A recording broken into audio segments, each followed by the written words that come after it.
I'm a question to the world, not an answer to be heard, or a moment that's held in your arms. And what do you think you'd ever say?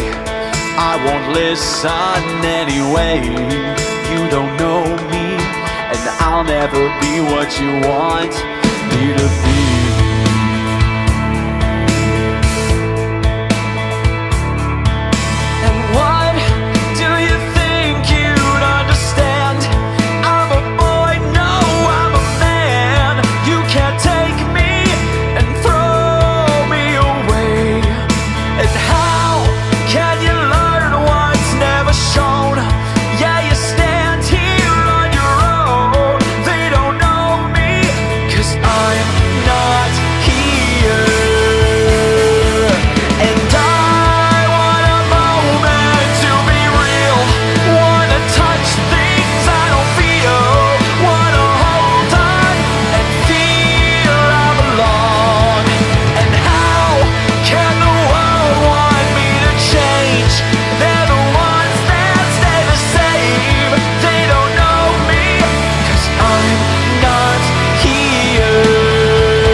And lies that I'll never believe.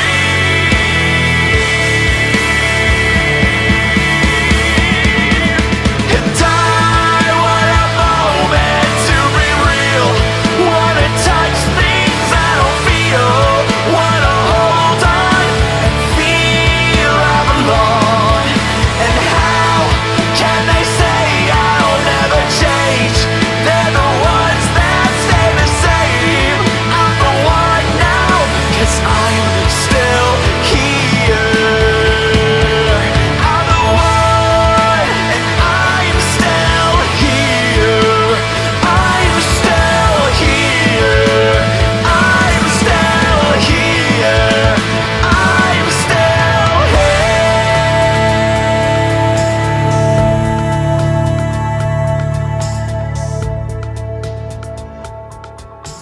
Hey everybody, welcome back to Goots' Disney Pod. So this week is Treasure Planet. I'm with my guest Tom Eshelman, and it's July 2nd right now, and everyone's still dying of COVID. We haven't cured this yet.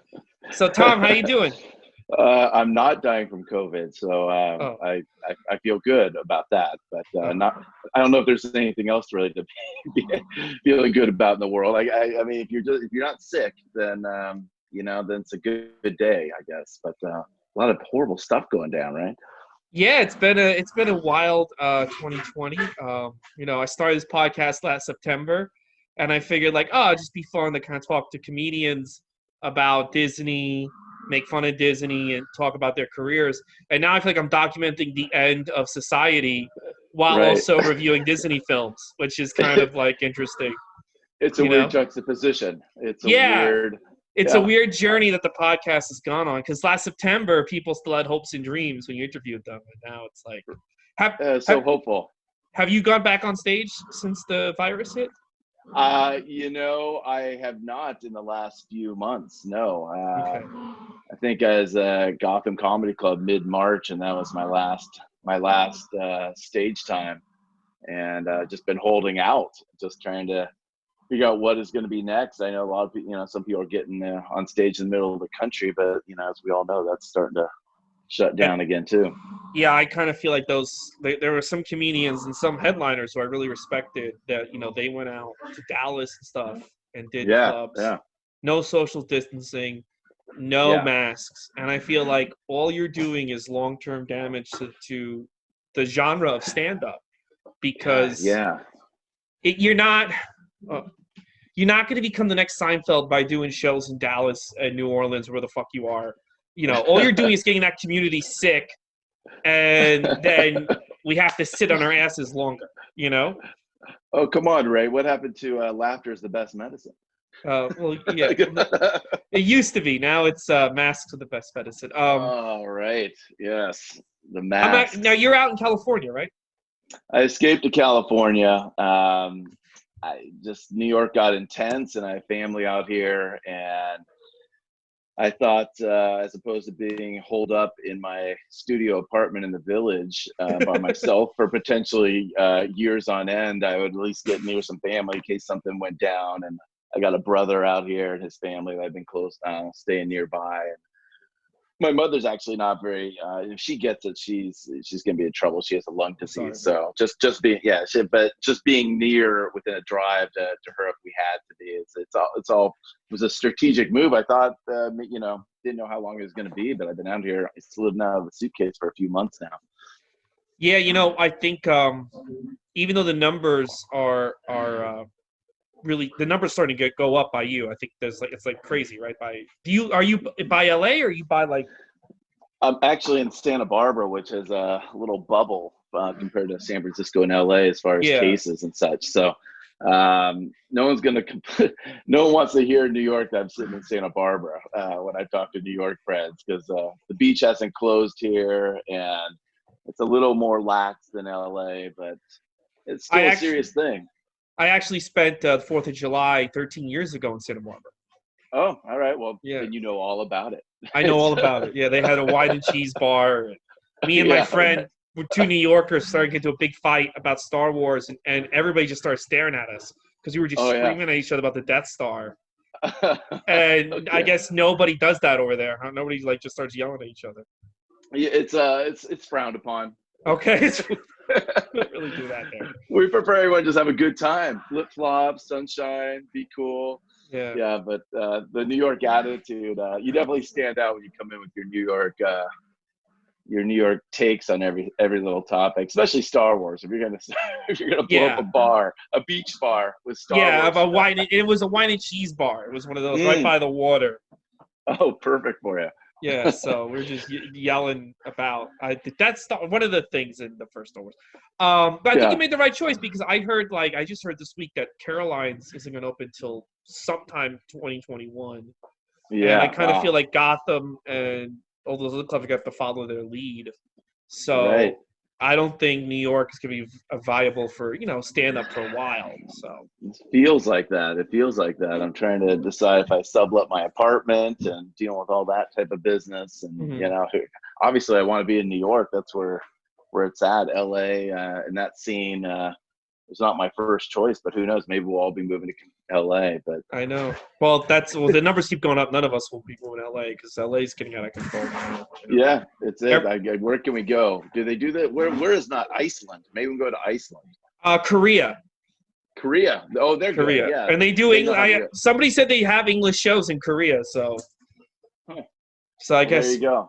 We could do shows in Korea but then this is what's gonna happen. There's gonna be like a country where everyone's healthy, and then all the dirtbags from the United States are going to move to that country and reinfect it. It'll be stand-up comedians for sure. It'll be stand-up comedians, because it'll be like, we can just do a show at this bar, and and no one gives a shit if for stage time. Comedians will do absolutely anything. So I've learned I've learned that during this crisis, that there's, I've spoken to some comedians. I'm like, let's just wait a few months, and they're not waiting. They need to get on stage. It's insane. you know.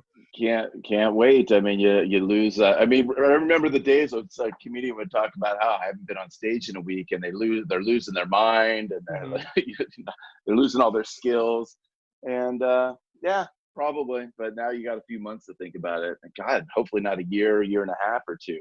You never know the news these days. I know. Well, they're doing outdoor shows here in New York. I'm doing one next week, next Friday. All And then right. I'm doing one. I just got booked on another one. And these are all in Astoria where I live. One on August 1st. But you know, I don't consider this a return to stand up. I'm just like, all right, so I'm doing outdoor shows with people I trust. I'm not going to do any indoor Yeah. shows. Because again, I feel like, you know, you do an indoor show and all you're doing, it's short-term gratification, but long-term you're doing more damage to the business. And it's never going to go back the way it is if we just keep, you know, trying to cheat the system. Are there really even indoor shows in New York right now? I mean, I Some heard a comics, couple here, there, but it's all but stopped again, right? yeah, but some comics are doing them underground because people will I don't know. I just feel it's you're hurting. You know, how much money can you really be making on illegal underground shows? And also, I don't know. I wasn't making much money on legal inside yeah, shows, so the I money mean, in legal indoor shows is in theaters. You can't have an illegal. You can have an illegal comedy show at the Beacon Theater. You know, like you can't have like yeah. John Mulaney has a bootleg show. Now Seinfeld going to come up with that. He'll be the one, since he has the money. He'll like do something where he's in some type of a bubble or something, and Yeah, yeah. yeah, Well, have Chappelle's everybody. doing. Chappelle owns like this huge land, so he's having shows on his land. Oh, that's right. Yeah, I saw Yeah. that. Oh, Mhm. there you go. That's what it's going to come to. It's going to be like what they used to do in Greece or something, when they had the orators and they're Oh probably yeah. outside. I Hmm. mean, that's probably what it's all come. God, what a nightmare. It's That's what gonna it's be a coming nightmare. to.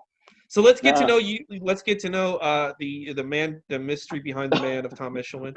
Before we talk about Treasure Planet, Tom, how long were you doing stand up? It's about 10 years. If you Okay. count the stop and the start, I had a stop and start in the middle there, but it's cumulatively, it's been 10, just over 10 years. So, And what made you get into it?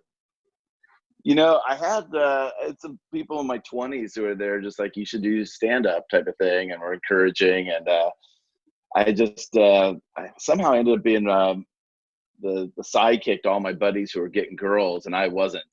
And Okay. uh, and I had to develop a personality, because it wasn't, nothing was happening, and I ended up being that guy who could entertain their friends and this and that. And I tried to get on stage in my 20s, and I couldn't do it. I took like a class in LA. I grew up in Southern California. I Hmm. took a class in LA, and I never even made it to the show at the end, because like they were teaching, what was it, like late night set up punchline type stuff, like, Hmm. topical jokes.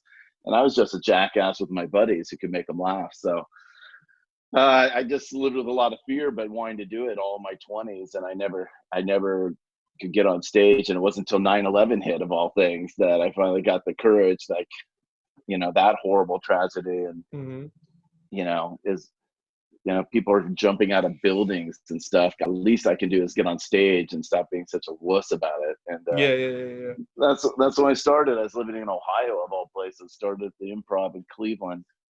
That must have been 2001, 2002. So Hmm. uh, did it for a couple years. Got in over my head. Come from some big audiences, and just bombed so hard that I couldn't even live with myself. I didn't know what to do. I just said, well, obviously I'm not supposed to be doing this. And went on to figured, okay, maybe I'll just be an actor, like a comedic actor or something like that, or an improviser or something. So I started getting involved in Second City. They had a theater in Cleveland, and started doing regional theater, and doing commercials and regional commercials and national commercials. Made a little money doing that stuff, and then moved to LA. Think I was going to be an actor. And 8 years of all that, and I just burnt out on the hustle of it, because it wasn't really what I wanted to do. Had Hmm. decided, screw it. If I'm just going to keep beat my head against the wall for 8 years in this industry, another 8 years, why not do what I really wanted to do to begin with? And I just went back to stand up, and been going at it since. So I've only been in New York though 3 or 4 years. So yeah, I just met you like a year ago or so, right? Because Linda was throwing you on the Monday Night Gooch shows. yeah. So yeah, it takes time to kind of matriculate in and have some relationships and get decent enough where people trust you to you take stage time and Yeah. the whole thing. But I felt like I was getting some good momentum out there in New York. Well, yeah, I finally. definitely And were all seeing you this, more. You were at Governors and yeah, Caroline's, and then the world ended. yeah. Then everybody said, "Hey, stop, take a breather, rethink your life." And I picked up some book, the early stages, how to stop thinking negatively, or how to stop negative thoughts. And it just started listing all the things that to do, and I was doing every one of them. I was just like everything. Every day I was just like, we're fucked, we're fucked, we're fucked. Yeah. It's what your self-talk was. And I'm like, you couldn't watch the news in that beginning month or two just thinking we're all screwed. And now we're used to being screwed. So hey. Well, I mean, I'll wake up in a good mood and I'll go for like a nice.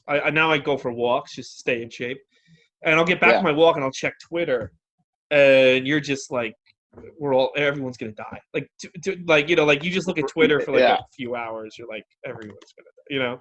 It seems so hopeless in so many ways, and every step we take is another 2 steps back to 1 step forward, or 3 steps back, and I don't know. I don't know if we haven't. I don't know. Is there hope? Is there hope in this podcast going forward? Disney's our only hope at the end.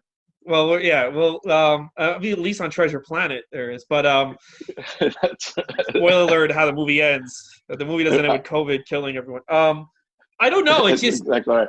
I'm constantly surprised how selfish everyone is, and I've been very disappointed. Again, like I brought up those comedians that.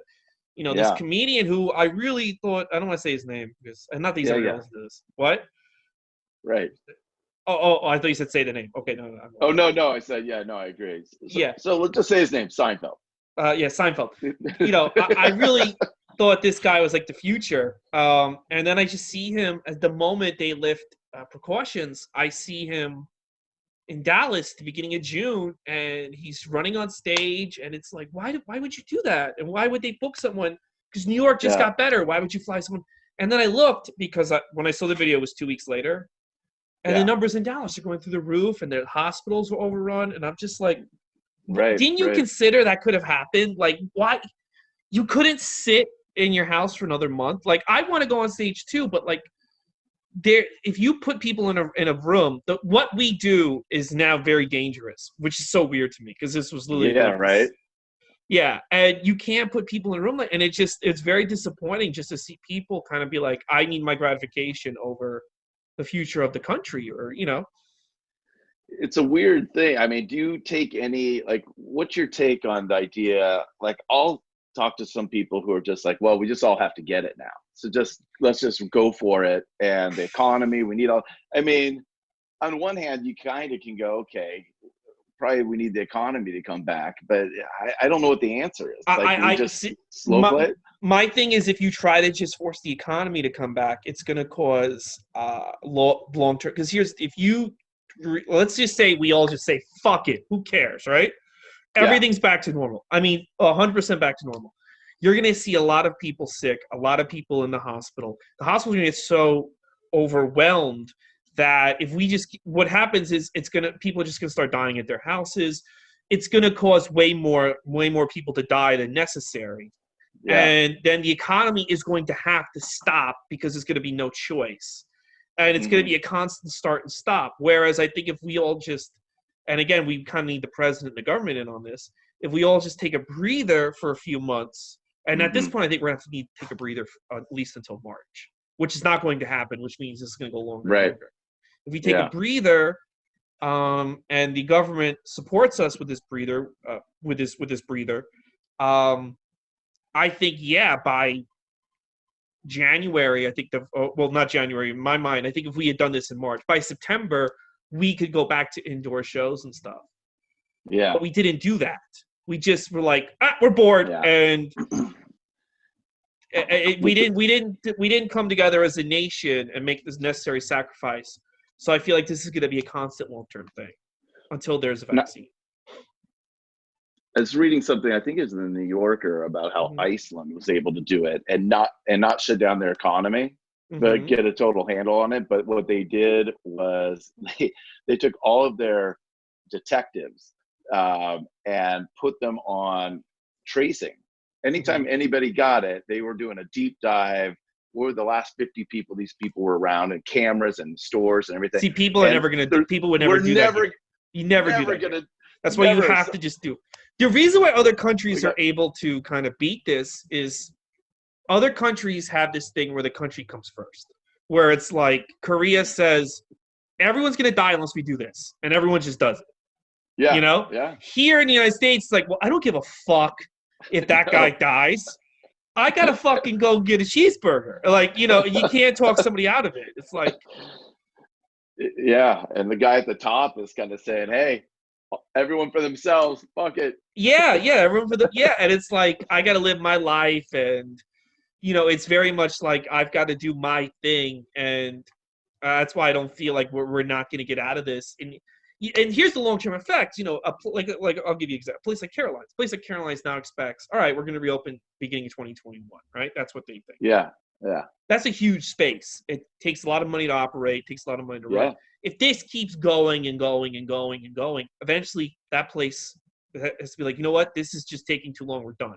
We want to keep going, but you know, Sure. and other big places are going to have to do the same thing. And you're going to, you're going to see businesses have to shut down because everyone kept starting and stopping it. And, instead of just being like, everything's done for 6 months, the government's going to throw you money and Yeah, we'll recover. We'll take it from there. Because people, I think if like we just took 6 months off, at the end of 6 months, people would have, people were, people want to go out. People want to spend money. right. Of course. So I think you would have saw clubs packed and movie theaters packed and bars packed, but we didn't do that, and I don't know. Now I don't know what's going to happen. Do you think? I know some of the European countries, they close their borders. Hmm. So like Germany and such, and of course, we're not into doing that here. But it almost feels like the states need. If we don't close the whole country, then you close the individual states maybe. But that's never going to fly either here. Yeah, So there's nothing that's going to like stop this is going to fly because everybody's special and everybody wants to do their own thing, and you can't convince people in this country to put everyone else above themselves. They just don't want to do it. What about the idea that people are saying at worst it's still a 1% death rate? So what if we could do it in a way where the hospitals aren't overwhelmed? Everyone just charge it. We have people get it, and then only 1% die. I mean, I don't know. Versus the whole economy tank. I see, but like I just think like 1% is still a huge number of people. It's still like a lot of It people for is. hospitals to take care of. And if hospitals get overrun, and that you've got to take into account, people can't get treatment for other things. Like I had EMT friends who were telling people like, oh, I have this, I have that. Listen, if we bring you to the hospital, you're going to die of COVID. Because they had other Yeah, pre-existing conditions that you could go to a hospital for usually. So yeah. 1% of the population, okay, yeah, let's just go about our lives and let the 1% die. That's going to cause more people to die because everyone's going to be so overwhelmed by the amount of corpses.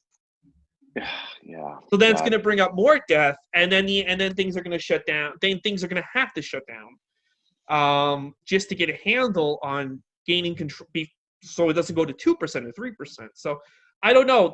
I just think the solution should have been unity in March. And Having talked to people around the country and friends and such, it's just like it really seemed like everyone was watching it on TV. Like, well, this is a New York problem, yes, yeah, and they weren't. And I was like, look, you guys got to do the same thing. It's just whether you're going to do it sooner. yeah, If you do it sooner and shut everything down, then you're going to be able to get a handle on it. But yeah. nobody wants to tank their economy on purpose if they don't think it's really a threat.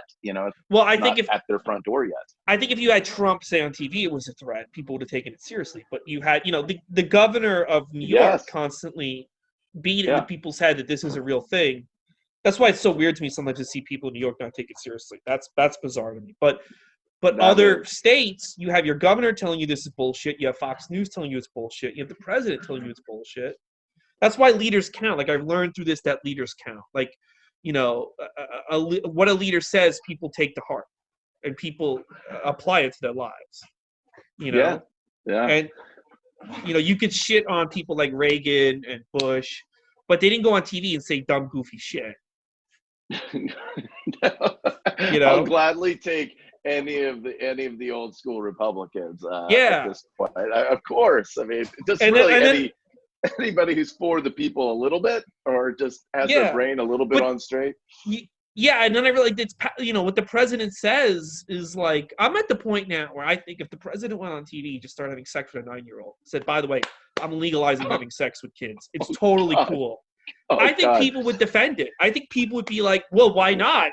There's no, and they would produce weird studies. There's really no long-term psychological effect on children. There would be this weird. Well, 43% of the country. would be cool with it. Like, whereas in the past, if Reagan came on TV and said that, I think the whole country would just be like, get that man out of the White House. But Trump, I just feel like people would just be like, yeah, you know what? I actually always wanted to bang a 5-year-old. I don't see the problem. Yeah, I mean, it's interesting because I have friends who are Republicans or acquaintances and things, and I tell them, like, look, this is your chance. If you guys can vote him out, you guys have a chance to get your party back. Then it can revert, and it's not like Biden's the most sharpest tool in a lot of people's minds. So then you have a chance to beat him in 4 years. Like, come on, guys, get on board. Let's just get it back to some sense of normalcy, some range of political characters that we're all used to. I'm sick of having to know what's going on all the time. I remember the good old days where it's just a politician running the damn thing, and you're just like, yeah, I guess the economy, the interest rates a little bit better, bad. Like, but come on. Why do I need to know everything? There's so many things that Obama did that, if we knew, we would I think he hit set drones, and the drones murdered children. But at the same time, it's like, all right, but we didn't have a virus killing all of us, and you know what I mean? It used to be nice, the president did all this horrible stuff in secret. Yeah, but I'm able to perform stand-up and go to the movies.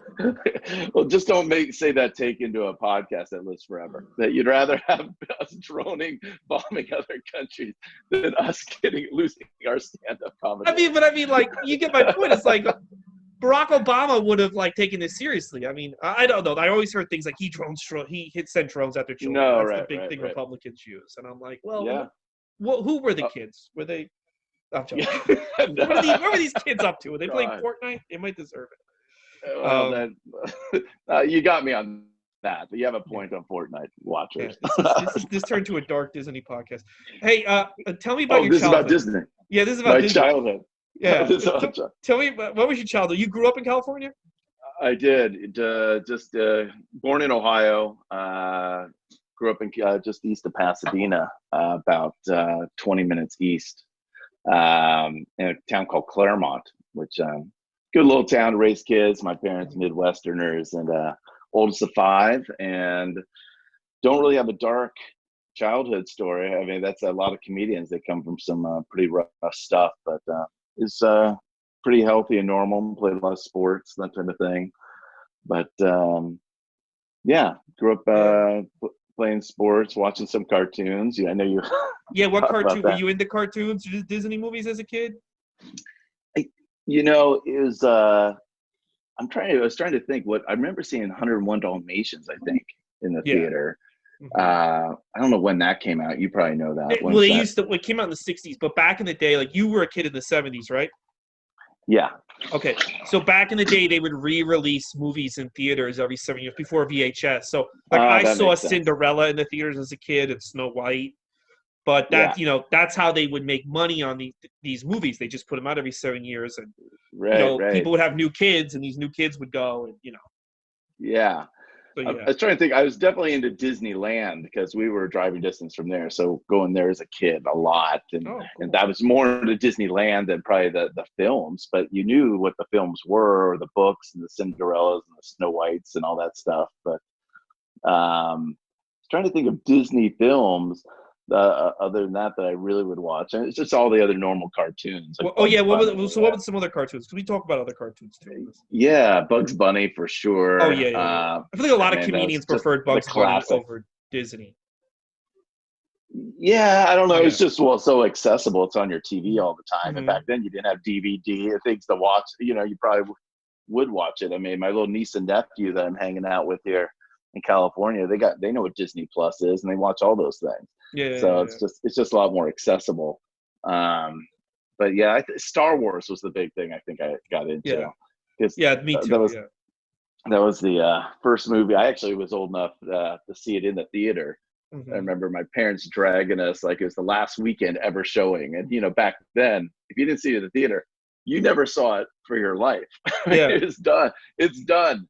So I remember them dragging us to Hollywood and watching it in some private man's Chinese theater. Like last weekend is available because every kid knew what it was. I was 7 years old. And, that just blows your mind when you're 7. Then you own every action figure and the whole thing. And just, that was the big thing then, as far as more than cartoons even, I would say. Oh yeah. Well, that movie was just such I think people forget, because now sometimes I'll see like young kids be like, what's the big deal with Star Wars? And I'm like, you don't understand, like there's no action movies today. Yeah. There's no Marvel, there's no Lord of the Rings, there's no anything unless they make that Star Wars movie. We'd still be watching like films about like married couples. Who wants to see that shit? Yeah. You know what I mean? Like that used to be the big movies, like Taxi Driver, An Affair to Godfather. Remember. Yeah. The Way We Were. Those are the movies that people went to go see. They didn't go, now it's like, who the fuck wants, what happens? People get married, have kids? Fuck that. Let's go see. Right. Was it the first real action? Well, it was the first movie, like that was with technology. Like, I don't know. It was there was nothing that technologically advanced. There was nothing that deep into sci-fi. Yeah. Very because when you remember when you watch that movie, they just act like, Darth Vader shows up, starts yelling about the Rebel Alliance and stuff. They don't give it any explanation of what's going on. It's just like you're in the middle of the story. Yeah. Like your dad was a Jedi Knight. I was a Jedi Knight. We've got to go. The Alderaan. They don't tell you what Alderaan is. So they never really made a movie like that before. It was always like Leslie Nielsen in a jumpsuit yelling at robots. Those were the sci-fi movies before this. Right. Yeah. And it was so easy to understand. Like so easy who's good and who's bad. Yeah. And the bad guy, and the story was so coherent. I remember being, as a kid, just being able to embrace it. Whereas like so many kids things now, I was like, God, so the story is so twisted or whatever. I actually thought a little bit about that with the movie we're going to talk about. Oh, okay. So today, watching it with I watched it, not to necessarily jump into that, but I watched it with my niece and nephew, 7 and 9. Okay, what they think about it? Well, I told them up front, look, because I'm kind of like being the nanny right now, partly with these kids. So I'm like, look, we got to watch this movie, and they didn't want to watch it. And I'm like, look, we're going to do a podcast in New York City. We're going to need your opinion. And, and the little 9-year-old's like, the little boy's like, this is going to make me famous. And I'm like, it could. So. Yeah. Your podcast allowed me to control a 9 and a 7-year-old. Oh, that's good. The other night, so they totally enjoyed it. They the little boy who's 9 gave it 8 out of 10. Oh wow! Okay. And the little girl, he said that was a really good movie. The boy's like, "This is a really good movie." And I watched them watching it as much as I was watching it, because I'm like, how are they picking up on the nuance of all this stuff? Yeah. To me, it was a pretty elaborate. Are they just looking at the fancy bright lights and all all that dynamics? But they listen and get this. So the little girl was like, it was confusing because he liked the bad guy, or he didn't like the bad guy. Then he liked the bad guy. Then he didn't like the bad guy, and then he liked the bad guy, which was. That's basically the best summary of this movie I've ever heard. Yeah. And I was like, yeah, that's what I was confused. Like it wasn't. And so we're talking about this, but she still gave it 10 out of 10. Oh, wow. Which I think she was just trying to beat her brother at that point But Wow. I thought it was she's a pretty sharp little girl. She's 7, and she picked up on that. I'm like, you noticed that they had the relationship between there was so many characters and so many things going on, and she picked up on that. Well, that's like kind of the it's strange because I thought before I saw this, I thought that the kid, when I started watching them, I thought the story's going to be about the kid falling in love with the captain because there's a female captain. And then it turns out the captain and the kid don't even look at each other. She starts banging the old man alien. Right. But the main relationship of the movie, and now did you ever hear of the original inspiration behind this, Treasure Island? Did you ever hear about that book? Well, I mean, I knew about Treasure Island because I go to Disneyland and there is a Treasure Island. Oh, there is a Treasure Island, isn't there? There's also a Treasure Island casino in Vegas too. Well, I know. Oh, well, that too. Yes, okay. I heard of both of them. So I didn't even put that together because I just watched the movie cold, and then after I watched it, I did a little research on what this was, and of course, it came from the inspiration Treasure Island, the book, and the writer who. Did you ever read the book or no? I don't remember reading the book, but I remember going to Disneyland many times. You go and play on this island called Treasure Island. It's this big adventure and it's fun and everything else. And there's a story behind it, but I don't remember actually reading it. Well, the book, they made a movie version of this in the 50s with the kid who called, not Treasure Planet, Treasure Island, with the kid who did Peter Pan's voice, who died a homeless crackhead. But that was a story I told on the Peter Pan podcast, which is very depressing story. He died 31. Oh, God. Disney had to pay to bury the body. It's really weird. Anyway, but wow. It's really sad. That was when they hid that shit. No, they didn't reveal the kid died like that until years later. Because back then you hid that, you just pretend celebrities went off to live happily ever after somewhere. They didn't do drugs and fail. Oh God. But that's probably what they based it on. But when my mom was a kid, Treasure Island was like the Harry Potter of I guess the 40s and the 30s, I guess. That's what all the boys read. Yeah. All right. Yeah. And this was just the Disney, I thought, definitely knows what they're doing. Because what'd you think of the movie overall? You're watching it as a man, as a man's man. Right. So I'm a man's man.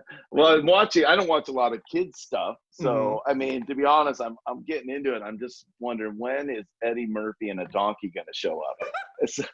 That's Mulan. He shows up in Mulan. Yeah. I'm like, come on, give me something. Give me something to kind of have some adult levity and whatever. But I appreciate the story, I guess. I mean, I'm just trying to watch the thing, and I mean, my first thought is it looked like the kid and his mom could be getting together. They look like they're a good couple together. Right off the bat, I'm like, because it's hard to make cartoon characters look old unless you're gonna give them gray hair or wrinkles, and they give her no wrinkles, and he's a 12-year-old boy or something. But he looks like he's a 23-year-old supermodel. Yeah. Yeah. He's Zac Efron. I mean, does Zac Efron exist? Joseph Gordon-Levitt did the voice. Yes, I saw that. But I mean, he looks like Zac Efron. Yes, he did. He looked like Zac Efron. Yeah. And then, at the beginning, when he's just a teenager, he's about the same height as his mom, and I'm like, these two could totally be a couple. Well, he dances with the mom at the end of the movie, and I'm like, I saw they have all the couples together. He's with his mom, and I'm like, what? I thought that too. I was just like, did I miss something? I mean, because they kept throwing little turns in it, whereas because I'm watching the kids a little bit and watching the movie, I'm like, did I miss something important where they weren't really? But I thought that. I was waiting for and then they show the captain, and I'm like, good Lord. I mean, could you draw a sexier cartoon character? Well, there are sexier cartoon characters, but that's getting that's a whole. Sorry, that's a whole nother podcast. Sorry. Yeah, when I was watching a lot of these movies, I never watched, and I'm watching for the podcast. And you get the Hunchback of Notre Dame or Pocahontas, and I watch the special features to get background. And I know these movies take a lot of work. So it's people always act like the cartoon character is sexy, not on purpose. No, that is on fucking purpose. Because the amount of time you have to spend. It's not when you I used to film sketches and I would cast actresses, and sometimes these actors would show up with shorts with their asses hanging out, and that's not on me. You know what I mean? They just showed up. But to draw a cartoon, I have to sit at a desk for hours drawing some Yeah. girl's ass hanging out of her shorts. Yes. Yeah. I just hadn't watched a kid's cartoon like that in a long time. So I'm just like, whoa. I'm like, the captain, her waist was like nothing, like 3 inches. Like they went all the way in, and then her legs are as long as can be, and she's wearing stilettos with thigh-high like boots with a heel that go up to her mid-thigh. Like, yeah, you just want to keep the dad's attention, I guess, in the middle of the film. Yeah. Well, yeah. I was say, have you ever seen Incredibles? Oh yeah. Mm-hmm. Well, Oh yeah. Elastigirl has an insane ass. And then I finally watched. I was watching these special features of that, and Brad Bird basically said that's on purpose, that she has an ass like that. It must be. I mean, what are you drawing it? I mean, there's some, and Disney has to approve it, so you gotta push that through. It's not like someone's sitting there like, oh my god, I just drew an amazing ass on this cartoon character. Oh, I was just like thinking about lunch, and like, no, you fucking sat there and like you probably had a picture of a girl on the internet, and you're like, oh okay. It was interesting that I was watching with children, so I was kind of like, is that really necessary to make her that sexualized? I mean, this, this little boy's 9. Do we really, and the best part is not until the end where she is together with the older, I guess, David Hyde Pierce, like you said. Yeah, and like their faces right next to each other. I'm like, is she a cat? And she's a cat. Dog. And he's a dog. It never even dawned on me. It was weird that they had kids, and I'm like, well, how did that work? Yes, that's what like, it was strangely, since I hadn't watched the kids' animation thing in a while, it's just interesting what they do to show that they're into each other, like the little flirty comments they would make, and then just the knowing look. And I'm sitting there, when she gave him the knowing look, that means they're boning. That's the bone look. That's and then of course they had babies the next they had like 5 babies, so they had a lot of sex. They were having sex all night long. Like it's right. So I never saw go ahead. No, I never saw this movie. It kind of bombed when it came out. It came out in 2002. I was 21. Where were you? It just came out the winter of 2002. What were you doing the winter of 2002? 2002. I was doing stand-up in 2002. In Ohio. In Ohio, of all places. And nobody really talked about this movie in the stand-up circuit. Well, I was thinking about that. Like, messing around the industry for almost 20 years, I usually know about or hear about, and this was right as I was getting started, so I was surprised that I'd never heard this film. When you mentioned it to me. It kind of bombed, and right now, like, Pixar this is where the Pixar would have a movie one year, Disney would have a movie the other year, and Pixar, they didn't own Pixar yet, but Pixar is like so outclassing them because they made this movie around the same time frame as Finding Nemo, and I finally saw Finding Nemo, and that is a movie. That's a movie. Yeah. I saw Nemo. I even saw Nemo and enjoyed Nemo. Yeah, Nemo is, and then this thing I like. Now there's things about this movie I really like. I like the complicated relationship between the pirate. I had the Wikipedia page. I just know the character's name. Sorry.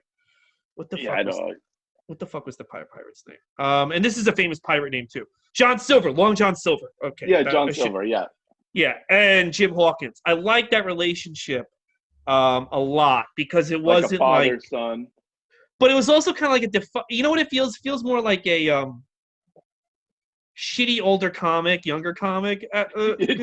Yes, where they're helping, but now I'm gonna get shit on you and fuck you over. Yeah. Like I'll help you, but if you get to the night show, I'm not gonna speak to you ever again. Like that type of relationship. Which I kind of like that he didn't just automatically just like be the kid's best friend. Yeah, which kind of made it like more realistic. But I like that, and I like the little musical montage, even though it had a Goo Goo Dolls song. Where he's learning to like the kid. That was the montage where they started doing it. Yes, the Goo Goo Dolls. And he's thinking back to how his dad just fucking leaves him. I don't know what that mom did, but the dad he leaves in the middle of the day. He's like, I'm going. Doesn't even say goodbye to the kid. I want to know what the mom did to piss the dad off that bad. It kind of feels realistic, though. It's just like, that could happen. And we don't need to know the I'm just done with you. But like the dad doesn't say goodbye, and the dad most of the time you hear stories where the dad lie. In real life, a father will lie to the family and then just vanish. This guy was like very clear, like, no, I'm leaving. I'm not coming back. You two are assholes. Fuck off. Goodbye, Jim. And just got on a ship and never Yeah. seen It was kind of the interesting Disney slant, like we're going to do the single mom thing, Mhm. and that. But I took note of that in the movie because first of all, it's like a montage with like a rocker singing. I was like, okay, this is a Yeah. little different. Mhm. But that's when my little nephew's 9. He just goes, "This is a really good movie." Oh, okay. Like Yeah. somehow he connected to whatever was in that montage. I with think the that little boy song going- in that montage, yeah. and I'm like, oh my god, it's so weird to watch a Well, Disney to me, movie that next to a montage is kid. kind of like the first time that movie actually has like emotion. Before that, I'm like just going through the motions. Like I don't really know anything Yeah. about this fucking kid. And Yeah. then like you finally get, this kid's upset because of his dad, and at least this creepy old man is being kind of nice to him. Yeah. And so it's like you finally get to know these characters through that song. Yeah, I mean, it was a nuanced movie. I was kind of having to stay awake to kind of get what they're on another planet. The new introduction of what was that? Who's the C-3PO character? Oh, the that's robot Martin introduced on- Short. Yeah, Yeah. we're just going to introduce him for the last third of the movie, Mhm. which I kind of felt was a Jar Jar Binks type of character. Yeah, he was of like, Disney films. well, Jeffrey Epstein, shit, not Jeffrey Epstein. Jeffrey Burger. Katzberg, yeah. He made a decree that there need to be some comedian in every movie, starting with Buddy Hackett, who was in Little Mermaid. So if I don't know if you go back and look, every movie they shove a stand-up comic in there, because it worked really well with Robin Williams. But Rosie's in Tarzan, which ruins the movie. What other comics are in? Shit. David Spade is in Emperor's New Groove. And so I think they were like, now Martin Short. But some of the comedians worked, like Eddie Murphy worked in Mulan, and Robin Williams, Aladdin, enough said. You know what I mean? Yeah, of course. Yeah, that was good. And you had Gilbert in Aladdin, which was also great. But this movie with Martin Short was like, I don't know if you need it. I don't know. This is kind of like taking away. It felt a little, it did feel a little, well, whatever. I mean, he comes in so late. You're like, well, this is kind of like a serious movie, and now this guy is like doing goofy jokes, and it's like it could have been maybe if he was all the way through in the levity, but I felt like they kept trying to find the levity per thing. I mean, my little niece laughed out loud at the fart machine. The fart alien was pretty good. That was kind of like really raunchy for Disney. for Disney. I was surprised. I mean, it's everything I can do to keep these kids from farting on each other all day. I mean, that's their thing. At 79, farting is their favorite thing. I mean, my little niece just farted in the car the other day when I'm watching that, and I had to get out of the car. Jesus Christ. They just love farting, and it's like you can't. I don't know what you do to get kids not so the fart monster thing. God! This is the crazy thing about kids' toys nowadays, and I tried to do a bit about this, and it got kind of dark. But there's a lot of poop toys and poop. There's like a board game. I don't know if you saw this. I saw a commercial for this. There's a board game where you have to put a blindfold on, and you walk on the board, and there's like putty poop. What? And if you step in the poop, you're eliminated from the board game. Oh, God. And at GameStop, they had like little monsters. You buy a toilet, and there's like a poop monster in the toilet. There's like a lot of shit fetish things now for kids, which we didn't have. I don't remember that being a thing. I'm good with that never existing. And let's pretend we don't do it. That's my generation? I know. Yeah, that was my generation too. But like now, they're all about poop. So I did a bit where like, we're going to run into like girls when they hit 21, they're going to have a shit fetish. And you're going to be like, it's going to be like, why do you have a shit fetish? Well, when I was a kid, I had all these poop toys. And like, you know what I mean? Yeah, who's not into poop? Yeah, because it's like, now it's like, I didn't realize like poop was such a big deal with toys. I didn't realize like we're celebrating poop. You're right. Our generation hid from poop. We just wanted He-Man and G.I. Joe. And those guys did not poop. I don't know what they did. They didn't have sex, they didn't poop. We're just running out of ways to push the envelope. Every generation has to push it, and so I guess ass, play, and poop. There you go. The other thing I've seen this in like Rite Aid. There's a reindeer that poops out rainbow cotton candy, and you eat it from the reindeer's ass. Not the reindeer, unicorn. You're making shit up now. I swear to God, go to CVS and look at the candy toy section. You'll see there's a unicorn that you eat the poop. Well, I thought it was pretty edgy for them to have like a fart character in the middle. Mm-hmm. Which I don't know if any animated anything I've ever seen just straight up just started farting. No. I feel like that because that was also like they started making Shrek and all those movies. And those movies were kind of more adult, and I feel like Disney was like, we got to get more adult. Let's have a character just farts. And, makes sense, yeah. Yeah. Because that was about that time where I would have enjoyed. I enjoyed those Shrek movies, and was for adults. Like I don't know, those movies weren't even for kids really, other than just they were animated, and I guess the toys were pretty cool. But yeah, but no, I know like Shrek was the first time I remember adults started going to animated movies. Toy Story 2, like when I took a girl on a date to see Toy Story 3, and there was no fucking kids. You would have thought like we were seeing like, a Scorsese film. It was all adults. It was all date night, all adults. Wow. And the girl asked me to take her to it actually. Yeah. And she was hot. She had huge boobs. That's a whole other story. But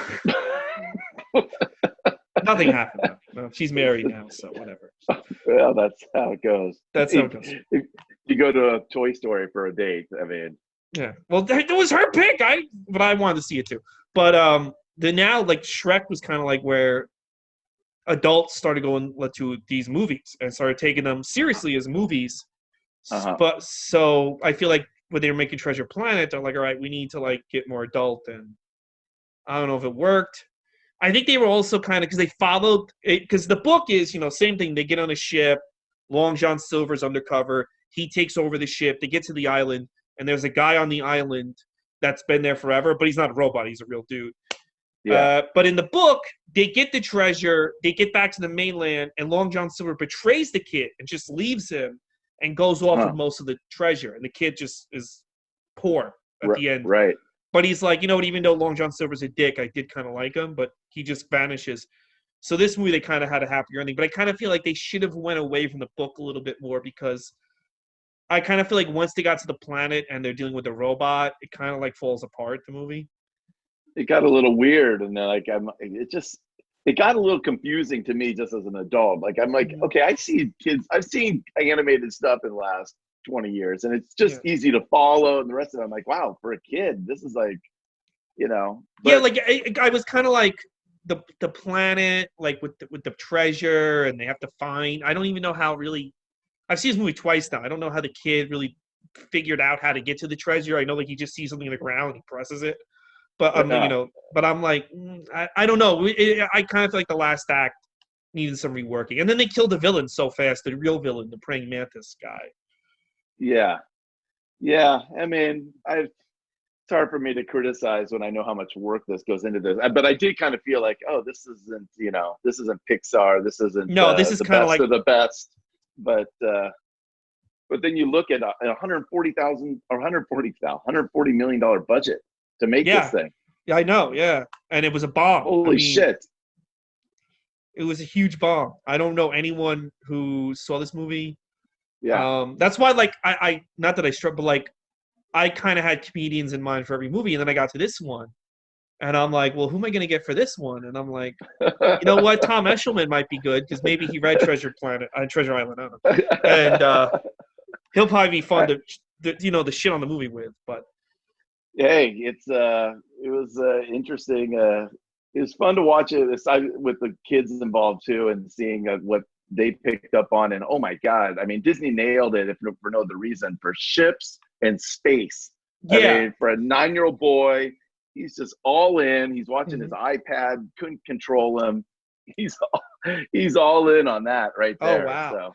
So, I know. I think it's kind of good to have Disney Plus because I feel like a lot of people never saw this movie, and I kind of feel like now your nephew who would have grown up never seen this movie saw it on Disney Plus, and this might be we might see a revival of some of these movies that bombed.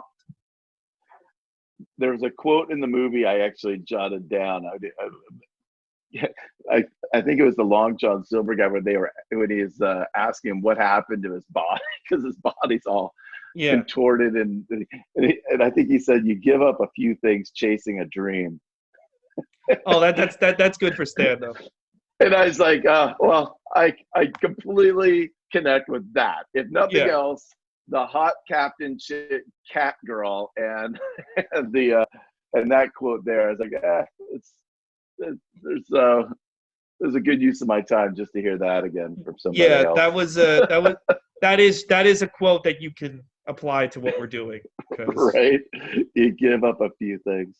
have you? But I'll tell you, I did a few Zoom shows, and I was actually going to bring back Melina Goots as a Zoom show.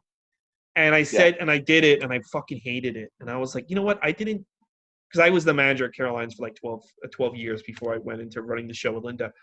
I didn't fucking see all those awful, unfunny headliner shows to do comedy in Zoom. I didn't sacrifice all this to do this. I got to figure out another way to pursue comedy and pursue my goals than doing comedy on Zoom, you know?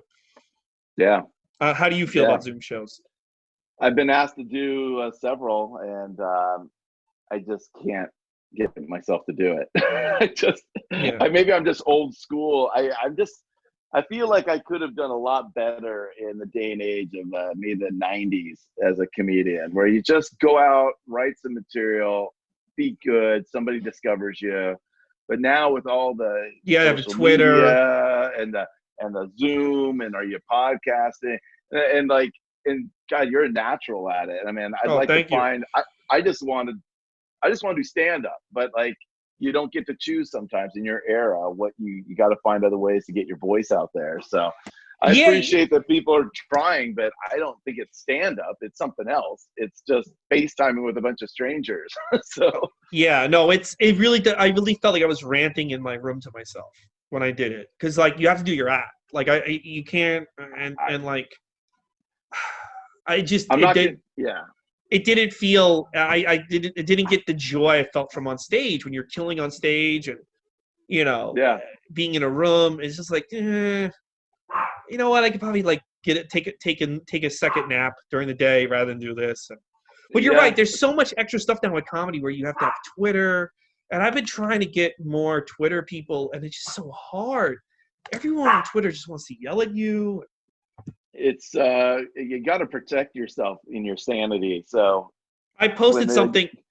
I follow this black guy, and I posted something in solidarity about what's going on with the protests, and this black girl started yelling at me that I'm white and I don't have and I'm like, I'm on your side. Also, I'm Mexican.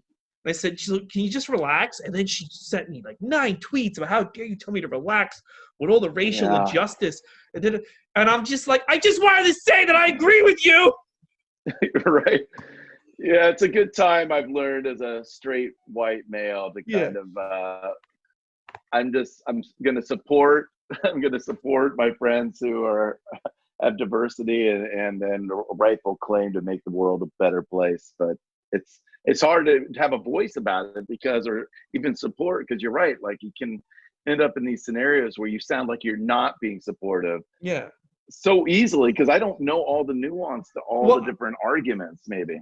Well, I said, we're probably not going to get out of this hole for months because we all elected Trump. And she goes, no, you elected Trump, white man. It's your fault. I didn't vote. I voted for Hillary. And also, like, fucking, I'm a Mexican. Like, what are you yelling at me? My whole family is going to be put in detention camps in about a week. No, the word on the street is Mexicans who, voted for Hillary. Really, you guys are I'm the problem. You're the problem. You got Trump in there whether you like it or not.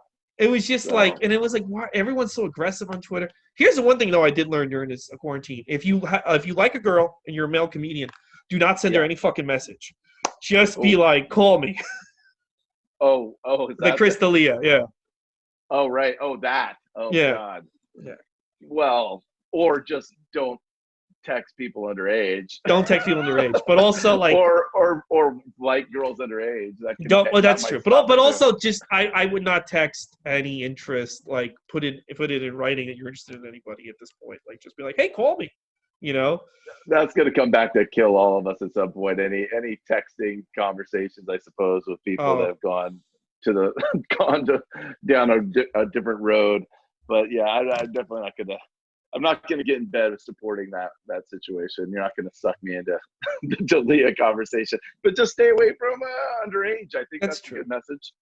No, that's true. No, he did. People go like, I don't see anything he did wrong. It's like, I mean, the amount of girls he texted that were underage is like insane. Like, you can't tell me like, oh no, he didn't know. I mean, the amount of you have to know at a certain point, you know?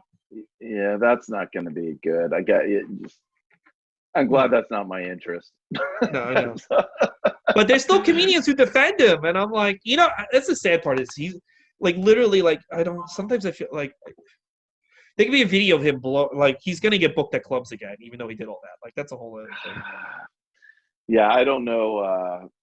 Yeah, stop doing illegal stuff. Can we just say that?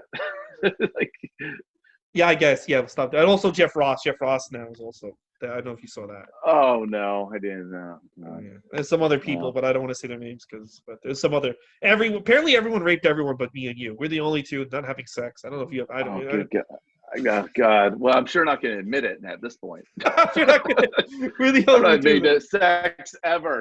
We're watching Treasure Planet. Anybody. Yes. We're two guys watching Treasure Planet like fucking lunatics. Right. 10 years from now, they dig this up. They go, look, you on that Disney podcast said you might have had sex with somebody and texted them to some stuff. I'm not getting sucked down your rabbit hole, Goots. Sorry, I didn't mean to. Tom, if people want to follow you on social media or TikTok, don't do TikTok, by the way. That's a trap by the Chinese government, by the way. Every comedian's going to TikTok. You doing TikTok or no? I had some people in the social media world trying to get me to do that a couple months ago, and the amount of stuff that they can access on your phone is insane. That's Trojan horse. Oh, nice. And the Chinese got but also this is what they do. So every comedian has said this to me, and I've tried to. This is how desperate comedians are for attention. Of course. You post a video, you're going to get thousands, million. I mean, the video could be you brushing your teeth. You're going to get thousands and millions of likes and followers right away. Right. So you think that you have developed the following, and they do that. To something. Yeah, they do that so you post more and more, because as you post more and more, they have access to your apps. They have access to your phone. They can listen into your phone conversations. Yeah. And the app is owned by the Chinese government. So they will give you more and more, like, I want to say endorphins to get you to post more on TikTok. Yeah. Every comedian has a fan base on TikTok. And I don't have anybody on Instagram or Facebook or Twitter like I do on TikTok. Why do you think that is? Because they want you to post on TikTok. Yeah, it's something. It sounds like it makes sense. I have friends who do different social media things, and not even stand up, but the influencers or whatever, and they can't believe how many more people are eyeballs and they're getting on TikTok, of course, versus because it's all fake. These other platforms. So yeah, I mean, it makes sense if there's something pops up that's new and you're getting 10 million followers or looks at something that's nothing, no content that's worthy of that. And I've tried this. One more thing. You can't talk because comedians have such egos. You can't be like, dude, your stand-up clip gets nothing on any other platform, but it gets 10 million views on here. You really think that's real? Of course it's real. I'm a genius. Why wouldn't I mean? Like, you can't have a little bit of humility. Be like, obviously this is a fake because nobody's watching me on any other platform. But well, okay. Well, you can't find me on TikTok. Then, okay, so where can we find you? Good. Get me over on Instagram, Tom Eshelman, and go to my website, tomeshelman.com. I'm going to be setting up my YouTube channel and probably put all the stuff I've ever done up there, since I'm never going to be able to talk about that again because nobody's going to want to hear about me having a rough time dating. Who gives a shit about that? We're all dying, dude. Yeah, you do. You have a great joke about going to a bar and talking to some girls at a bar, and like when you come back from stand-up, you can't do that joke. You have to be like, 8 years ago, I was at a bar. That's right. Yeah. Now, I gotta the whole thing is gonna change. Now all my material is gonna be about raising this 7-year-old and 9-year-old and watching cartoons. Well, so, I mean, hey, you know what though? That might be. Yeah, a lot of my stuff I'm gonna have to throw out too, but it is what it is. It's the world. So yeah, that's. But you do have it. If you can check out stand, it's the bit where she asks you, "Do you go to you go to NYU, right, or something?" Yeah, I have some bits about going to bars and being an older guy and talking to younger girls. Yeah, it's good. Like you have a good. It's much. It has a much happier ending than Chris D'Elia's. Okay, so. Well, I'm not genuinely interested in underage women, but No, I know, but it's a funny bit. It's a funny bit. that's right. Well, I appreciate that, and Okay. this is fun, man. I who knew that I could get into a Disney film and talk about it, and Let me ask you a question because I don't think we ever got yeah, an answer on this before we sign off. yeah. Did you enjoy Treasure Planet? I know your nieces and nephews did. I did, but Okay. I enjoyed it in the sense that I think what I Sorry, enjoyed COVID. most of no problem.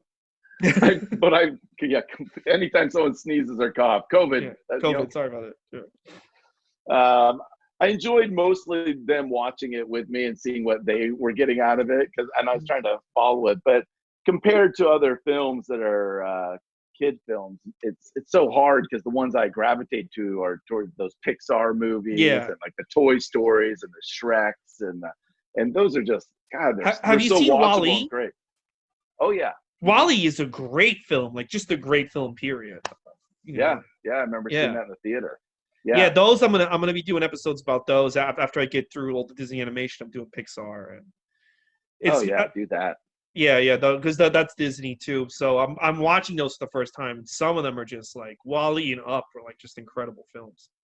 Oh yeah, I remember seeing Up in the theater as well. Ratatouille too is very good. Ratatouille was great. Yeah, no, Ratatouille very smart, and I mean the writing on the stories was all very easy. I felt like this story was hard for me to and I wasn't familiar with Treasure Island, that thing. So it was a little confusing, and you're right. I think my little niece at 7 years old nailed it with, wait, he didn't like the bad guy, then he liked the bad guy, he didn't like the bad guy, and then he liked the bad guy. But you know what? I like that relationship because I think for kids, it's good. Like not every relationship is black and white. Like you're gonna have people in your lives that are assholes, but you do like them. You know? Yeah, it was an interesting layered cartoon. Yeah, which you never really see.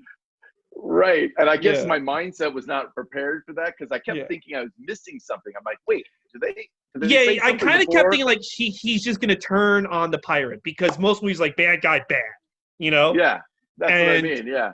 It's like, no, I am an asshole, but I do care for you, but also I also care about this money. And I kept thinking, okay, don't fall for the trap. He's gonna fuck you over, and then he would save his life. Yeah, and then it'd be. Yeah. I thought it was an interesting thing to present to kids, which apparently the only two kids who ever learned that lesson were your niece and nephew, because nobody else saw this movie. Your niece and nephew are gonna have the Treasure Island fan club when they're in their 30s. They're gonna be like, my uncle showed us this for a podcast. They're gonna enjoy hearing about they were part of a podcast in New York City. So, guys, thank you so much for listening. For the new viewers on Tumblr, or listeners, thank you for joining us. I don't know if you ever heard of Tumblr, but I got a ton of listeners now from there. If you like this, if this is your first time listening to this podcast, you're a fan of Tom Eshelman, Treasure Island, Treasure Planet, Robert Louis Stevenson, or you're Crystal Leah and you're out for revenge, and you enjoyed this podcast, I have done every Disney movie from Snow White up to this. Next week, I'm doing Brother Bear with Amanda Gale, a very funny comedian, who actually is my first. Tom, this is interesting. I didn't know her in the real world. I met her in a Zoom show. So this is like my first Zoom friend. Isn't that insane? Like we only know each other. Great. I know Amanda. Yeah. You know Amanda? She's funny. Yeah. I didn't really know her, and then I met her through Zoom, and I do these Zoom meetings. You know Ryan DeCarlos? Oh yeah. Yeah, I do Zoom hangs with him, and I met her. So she's my first Zoom friend. So we're doing Brother Bear next week. Oh, cool. But if you listen to this first time listener, you like this podcast, please subscribe to us on iTunes. It's Goots' Disney Pod. I'm also on Instagram at Goots' Disney Pod, Twitter Goots Disney, and now on Tumblr at Goots' Disney Pod. And also I'm Ray Goots. You can follow me on Twitter, Instagram. I post a lot of pictures of my dogs. On Facebook, I rant all day, so it's fun. And I'm losing weight still, so that's good. Thanks for having me, Goots. Hey, thanks for doing the show. Guys, we'll see you next week with Amanda Gale and Brother Bear. Thank you so much, guys. Oh, hold on. Thank you so much. I really appreciate it. Tom, you're doing a great job. And they say that a hero can save us. I'm not gonna stand here and wait.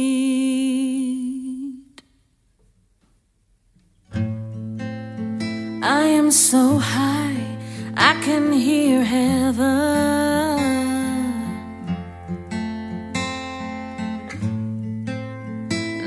I'm so high I can hear heaven. Oh, but heaven, heaven don't hear me. And they say that a hero can save us. I'm not gonna stand here and wait. I'll hold on to the wings of the eagles, watch as we all fly away.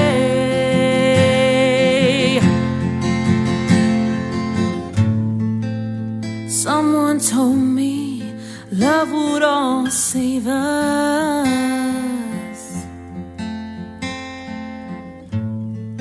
but how can that be? Look what love made us. A world full of killing and blood spilling. That world never came. And they say that a hero can save us. I'm not gonna stand here and wait. I'll hold on to the wings of the eagles, watch as we all fly away.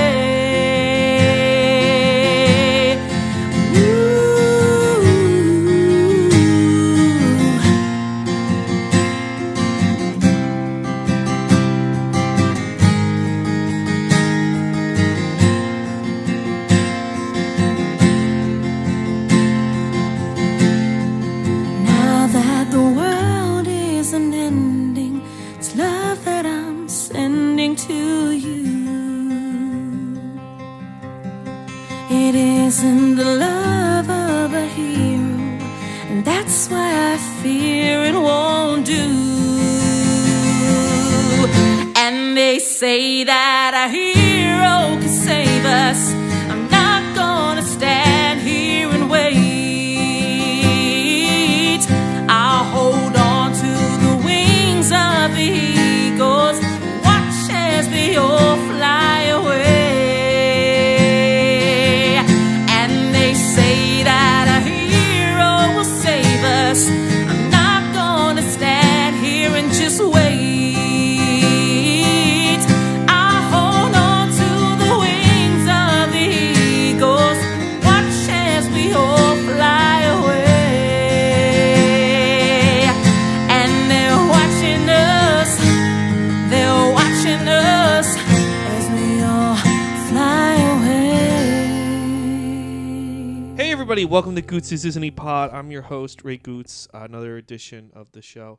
Hey, we're in Spider-Man season. I know I said we was going to have Keanu this week, but nah, she fucking, I don't know what the fuck she's doing. But instead I got Christina Galston. What's up, Christina? What's up? Thank you so much for having me. Thanks for doing the show. I love doing this show. It was, the last episode was fire. The Little Mermaid. Yes, and I still want to record another mermaid episode just because I feel like the mermaids are me. I got to talk about the mermaids. No, we will get talk. But once we get to the sequel season, I'm going to have you back. Yes, I love that.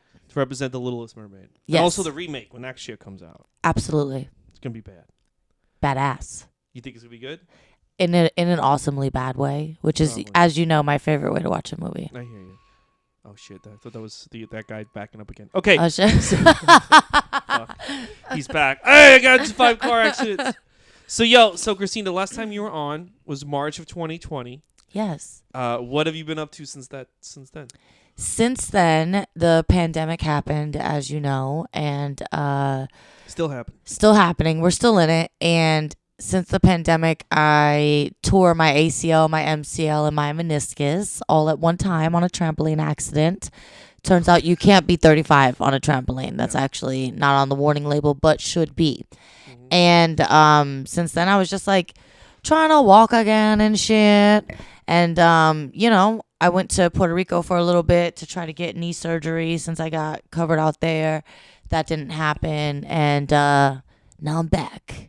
Knee back in the streets. Back in the streets. One knee, but back in these streets. But you recorded some stuff for Comedy Central recently, right? I did a few weeks ago. It was so awesome. There's some new half hours coming out and a lot of some of my very funny friends, people that we know, people that I don't know. Lots of talented, funny people doing some features and some new half hours that I got to be a part of. It was awesome. That's fucking dope. Yeah, I was really proud of you that you got to do that. Thank you so much. Yeah, that was fucking good. What you call it? Yeah, it's so funny because like your episode, like on the show, like there's no mention of the pandemic, and then your episode hits, and we're like, yeah, things are starting to shut down. Who knows? And then the show becomes nothing but the pandemic with like comedians. Right, and then I'm back and I'm like, wow, that was crazy, and it's crazy that we're still in it. We're still in it, but we're just ignoring it now. Yeah. Now we're just ignoring it. Well, unless we have to do something for it. Like tomorrow is my second shot, so tomorrow's gonna be a Corona day for me, I guess. Oh, you're gonna be sick. You're gonna be like, Ray! Yeah, tomorrow you're gonna have to take care of me. Sorry, buddy. Yeah, well, okay. Yeah, that's true. But like now we're just ignoring it. But it's still happening. It is still upon us. The government has not let us know yet if they're done killing us. No, they're not. Right. They haven't put out their purge world order yet. Yeah, no, they're still fucking killing all of us, and except now we get to go out. Right, and there's a lot of there's a lot of outdoor vestibules. I don't ever know how to say those things. Vestibules. There's a lot of outdoor of those, and so you can just be outdoors with your family. You know what I mean?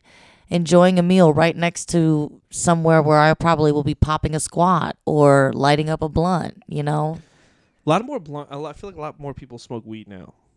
Yeah, it seems super chill here. I was smoking with some comics and a cop went by and I was like freaking the fuck out. Like, am I going to have to eat this blunt? And Matt Richards is like, yo, chill. It's completely legal here. Like, you don't have to trip. I'm like, oh, sorry. Sorry. Yeah. No. I didn't know. I don't know. Things are more chill when it comes to weed. But yo, let's talk about the year 2002. We are up to the first Spider-Man movie with Tobey Maguire. Christina, you're not into comic books, right? Not crazy style, no. Will I watch the movie? More than likely, because there's going to be some kids in my family that want to see it. Will I wear some of the gear? Sure, why not? It's something that we all know. Everyone can recognize Spider-Man. Yeah, you can't run from superheroes anymore. You can't be like, I don't know, Spider Dude. I don't even know what they call him. You could never pretend to not know who the hell it is. You used to be able to pull that off. Like, X-Men. I don't know what that is. No one knows what that is, guy. It's like, why don't you guys go get laid? And it's like, it's like, have you heard of any movie ever? Yeah. Yeah. Now it's like, now you can escape superheroes. I feel like I'm constantly, for any movie that's on, I'm always like, which one is the, you know what I'm saying? Like, it's never, there's no longer, like, remember when X-Men just made, and it was like, the X-Men movie, the Spider-Man movie, the Superman movie. It's like, wait, which one is this? From when? Who's in this one again? Yo, it's so funny because, like, I'm going over the names of all the Spider-Man films, and if you don't know anything about Spider-Man, I can imagine being so confusing because it goes Spider-Man, Spider-Man 2, Spider-Man 3, The Amazing Spider-Man, The Amazing Spider-Man 2, The Amazings are their own thing. Yeah, they are. Spider-Man Homecoming, Spider-Man Far From Home, Spider-Man Into the Spider-Verse. You're just like, what the fuck is going on? Like, it's a lot. It's if you don't know what's going on, it's fucking confusing. Trying to explain Spider-Man Into the Spider-Verse to somebody, like, that was the cartoon. That's the cartoon. Yeah. Like, trying to explain that to somebody was like, that doesn't know Spider-Man. You're talking Chinese. And that's the thing. That's the weird thing. Is Spider-Man always was just like street level. Like you saw in this movie, they really emphasized New York. Yeah. He's always like street level. This is walking the beat Spider-Man. Yeah. This Spider-Man was walking the beat. He handles drug dealers and gun runners. Yeah. Even the criminals are like the most New York of the new. Every character in here was more New York than the last character. Yeah. But now like they're trying to do like different. He goes into different dimensions. Yeah. There's different worlds and like that shit was never Now they're trying to make that Spider-Man. Yeah, but see, I like that the first Spider-Man is like that because that's how it always should. That's his background. You know what I mean? Them streets. Spider-Man has always been in these mean streets. Of what was it? It was filmed in Queens, right? Queens. This one. He's from Forest Hills. Forest Hills. Check it out. Look at that. Not Astoria because he's a pussy. Right. So, what'd you think of the first Spider-Man movie before we get into it? I remember seeing it before. I'm a huge fan of early James Franco. So delicious to me. Also, Kirsten Dunst has some great tits. You know what I mean? You get to see them a lot. A lot. There's a lot of bouncing. There's a lot of. This is early Kirsten Dunst too. Yeah, the nipples. You see the nipples. This is early Kirsten Dunst, which I fuck with. Tobey Maguire, I thought he did a great job. You know, this is when you watch it back as a 35-year-old person, you know what I'm saying? I'm watching it now and I'm just like, damn, they are not high school age. Like, they do not. These are some old ass bitches. No. And they're playing high schoolers, but it's cool. Well, we're going to break it down like we did Little Mermaid in a second, but like I remember seeing this movie in theaters in 2002 with my mom, and I was the only one with my mom, and I'll never forget. You were the only one in the movie theaters with your But it mom. was during the day, and it was packed. Okay. It was packed. But it was all nerds. Right. And I loved Spider-Man my entire life since I was a kid, but the trailer for Hulk, when nobody knew that movie was going to suck. There was a Hulk movie in 2003. Trailer for Hulk came on. The entire place exploded with God. cheers. Then a baby started crying. The movie started, and some guy said, "You better shut that baby the fuck up!" And they left with the baby, and everyone was like, "Yeah!" Because everyone see, I don't think people understand the, especially like if you were like I'm 40 right now, right? Mm-hmm. So if you were like 30 or 40 back then, you went your entire life without seeing any of this shit on the big screen. Right. So and it's the first time that it's first happening. time, and you don't even know if it's gonna happen again. It's so big at this point. Like Yeah. in 2002, like this is we're like, wow, mind's blown. Yeah, so at these effects. So like now, like I feel like a lot of these guys have confidence and they like kind of like flex. You can kind of get away with like being really into comics and like still like girls being into you and just being like that's. Back then you couldn't. So like they were desperate for this shit. So there was like this really sense of finally here it is, and everyone loved it. I loved it when I first saw it. I didn't. Okay, that's a weird thing to say. I kind of loved it. I loved it because I finally got to see Spider-Man. It wasn't exactly what I would have done back then, but looking back now, watching it with you now, so many people grew up on this movie. Like that's the reason I was gonna have Keanu on this movie, because she grew up with it. This is her favorite superhero movie. But then she did what she had to do. But like fucking, so many people grew up in this movie, and like there's so many memes about this movie now, and there's so many like the nostalgia for this movie is so heavy. Like, I think it's better with age. It's better with age, is what I'm trying to say. It's better now than it was in 2002. I don't know if you agree with that. I do. Yeah. I do agree with it. I mean, this movie wasn't high on my radar, but watching it now, I liked it.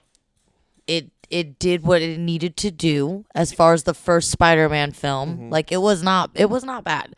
I mean, when looking at some of the effects now, of course, you're like, oh Lord. But even like the stuff I thought wasn't going to age well, it like really captures. You know what it really captures? 2002, because 2002, everyone was fucking with New York because people wanted to, because of what happened 9/11. Of course. So everybody had to say how much they love New York. Yeah, of course. So this movie is very like New York is the fucking best. Yeah. Which nobody feels that way anymore.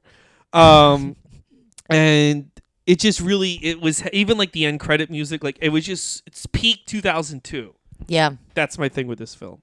Yeah. And there's so many actors in it that bit. Elizabeth Banks, Octavia. Elizabeth Banks. We see Octavia Spencer. Definitely people I wouldn't have even remembered were in that Octavia movie Spencer, Venus, at all. I would never have remembered that they were in the movie until I just saw it again right now. Yeah. And like there were other Superman movies, like they put out X-Men, but that X-Men movie does not hold up. The original one from 2000. I don't know if you remember that one where they're on the Statue of Liberty, Hugh Jackman. Yeah. That one doesn't really hold up. That's kind of corny. This is not corny. This is corny in parts, but it's not overall corny. Yeah. I feel like when you don't know the movies and they come on, you're like, I don't know. Do I like this one? Is this the one that I like? Oh, never mind. This isn't the one that I like. Yeah, that's the one that wasn't that great. This is one that I kind of feel like if this sucked, you wouldn't get the Marvel movies now or the Dark Knight with the Joker or any of that. Right. But this movie was like good enough that like it popped off every other superhero movie. But these were big stars. I mean, Tobey Maguire at the time. Oh yeah, he Kirsten was a Dunst. big star. William Dafoe. Yeah, we were talking about how. And remember, in 2002, the MTV Movie Awards was still a huge thing.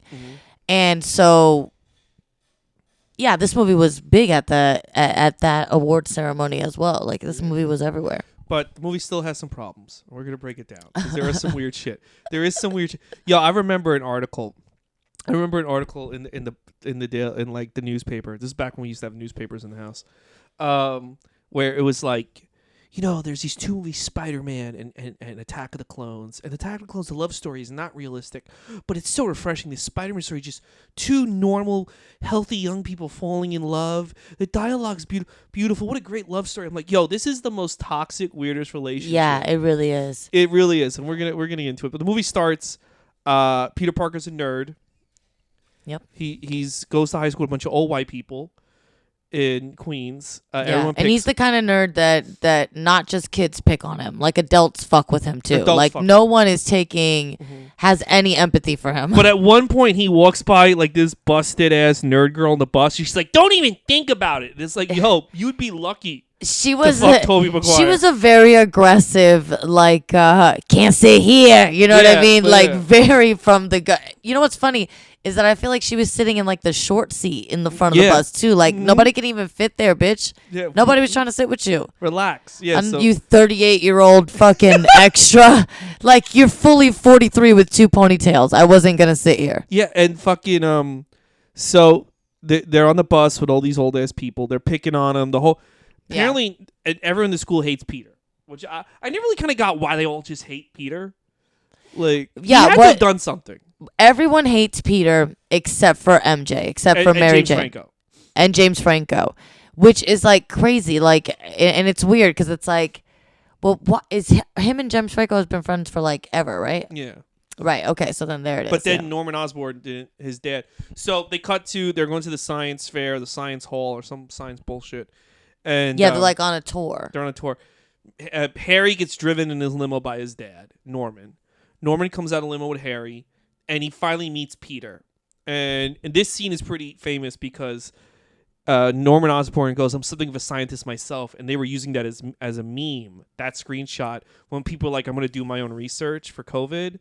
People would post that picture like, when you want to do research on COVID or when you think you know better than your doctor, I'm something of a scientist myself. Yeah. What he says that. So he meets Peter in the front. They go inside. Harry tries to defend Peter, and then they make fun of Harry. Like, you would think being the richest kid in school, you'd be like exempt from, but they're like, "What are you gonna do? Buy? What are you gonna do? Buy us from that bull?" What did they say? Yeah. He said, "Oh, be careful before his dad fires your dad." And I just want to say that as an adult who knows that happens, like we've seen some pretty fucked up firings, you know what I mean, and known that they were personal, and like I've gotten people fired, you know, those were the days, you know what I mean? Days. And I'll tell you what, when the power, when the power is in your hands, you will use it, right? So I just like to always imagine that, like, yeah, actually, what if I fucking did? What if I did get your dad fired? I bet you wouldn't like that. I bet you know Norman would have been all about I'll that. actually bring your dad to his knees. Yeah. I'll fucking make you watch your dad cry. Is that what you want? Like, I would have flexed harder if I was Harry. I would have pulled out my cell phone because you know he had a cell phone, even though it was 2002. Yeah, no, he had and that was like, "Yo, Dad, can you fire? Yeah, thanks. Okay, now what are you gonna say, Peter?" And that's a young bully. That's a young Montega. Yes, Joe Montega, hot.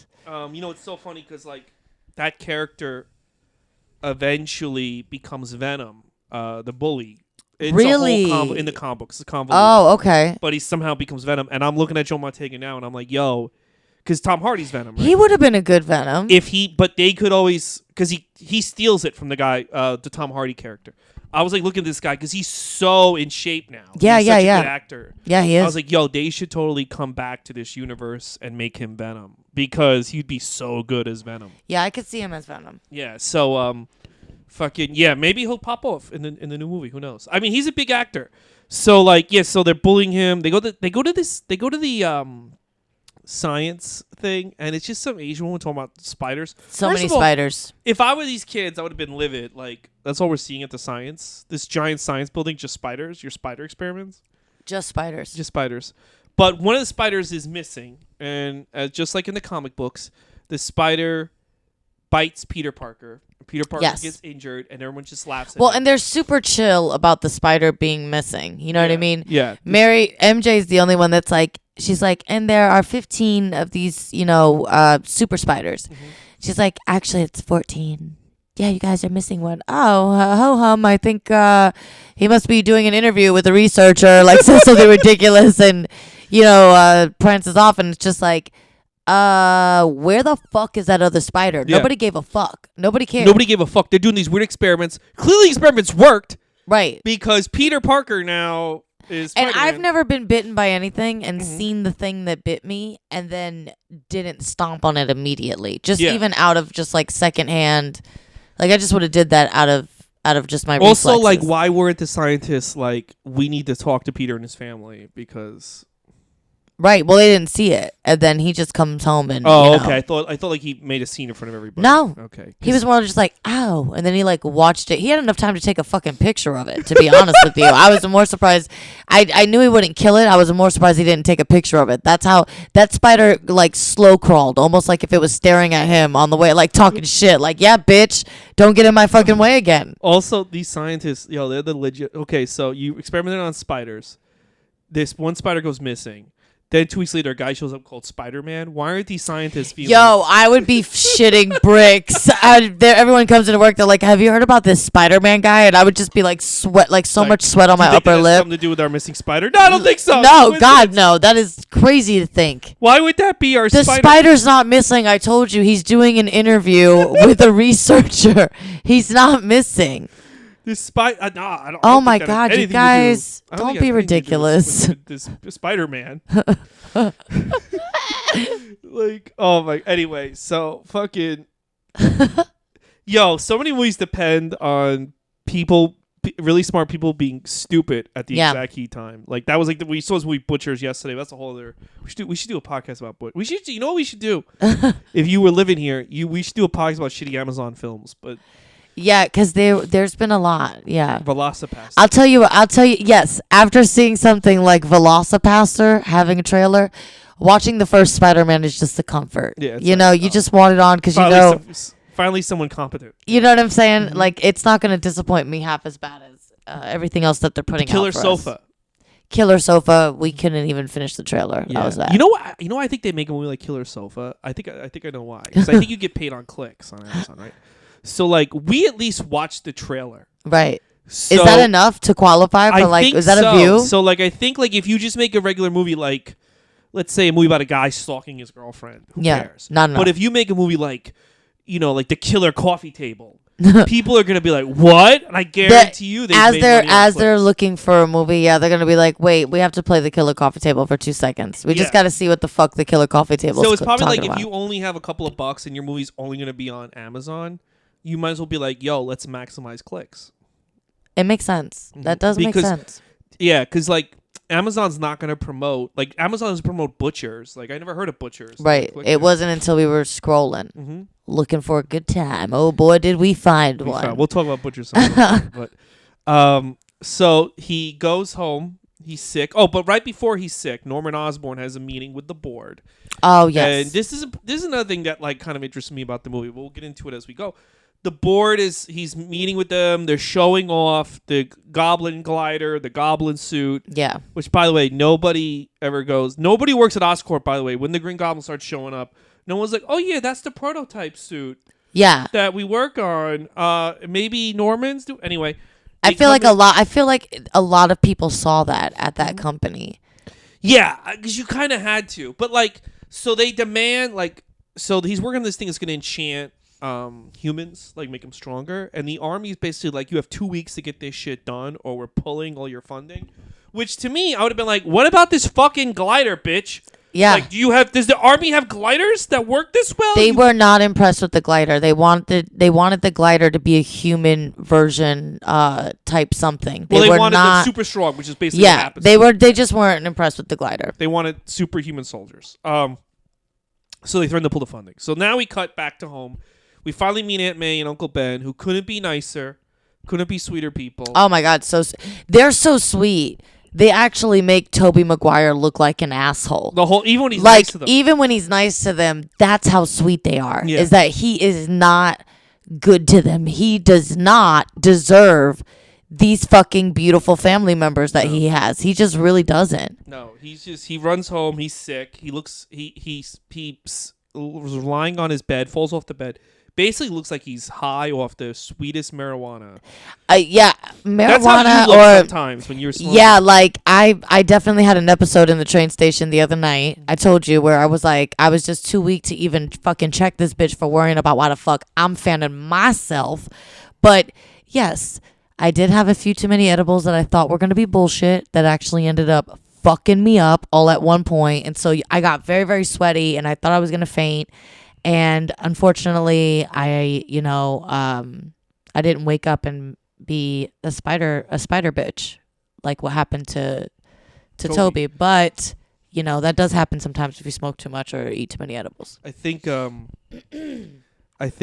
happened to you was better than being a spider bitch. You just fucking get high. So he wakes up. So the one thing is he takes his shirt off, and I got to give Toby credit for hitting the gym because they didn't have CGI that good back then.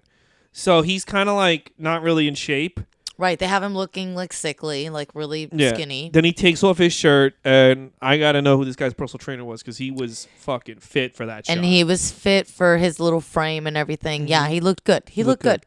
He was ripped. And he's ripped, and all of a sudden he discovers that, shit's different. He doesn't need his glasses. Then he looks across. It's the first time he realized Mary Jane and him live across from each other. Not only that, they can see into each other's rooms. Oh, yeah. Now, that would have been awkward as fuck for me. Because, first of all, she doesn't seem like she closes the drapes.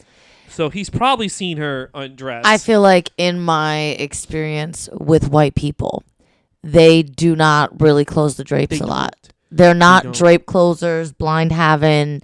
they just aren't. And the thing is that, but MJ clearly has her own shit going on because she's got, the Forrest Gump dad situation happening over there, well, like Jenny arguing. did. Yeah, like she has she comes from a fucked up house and like her dad looks all, fucking mechanic rapist crazy, like just he looks like one of the butchers. He looks bad. He looks bad. Now in the comic books, the dad's an alcoholic. They don't really mention. They kind of just tiptoe around it.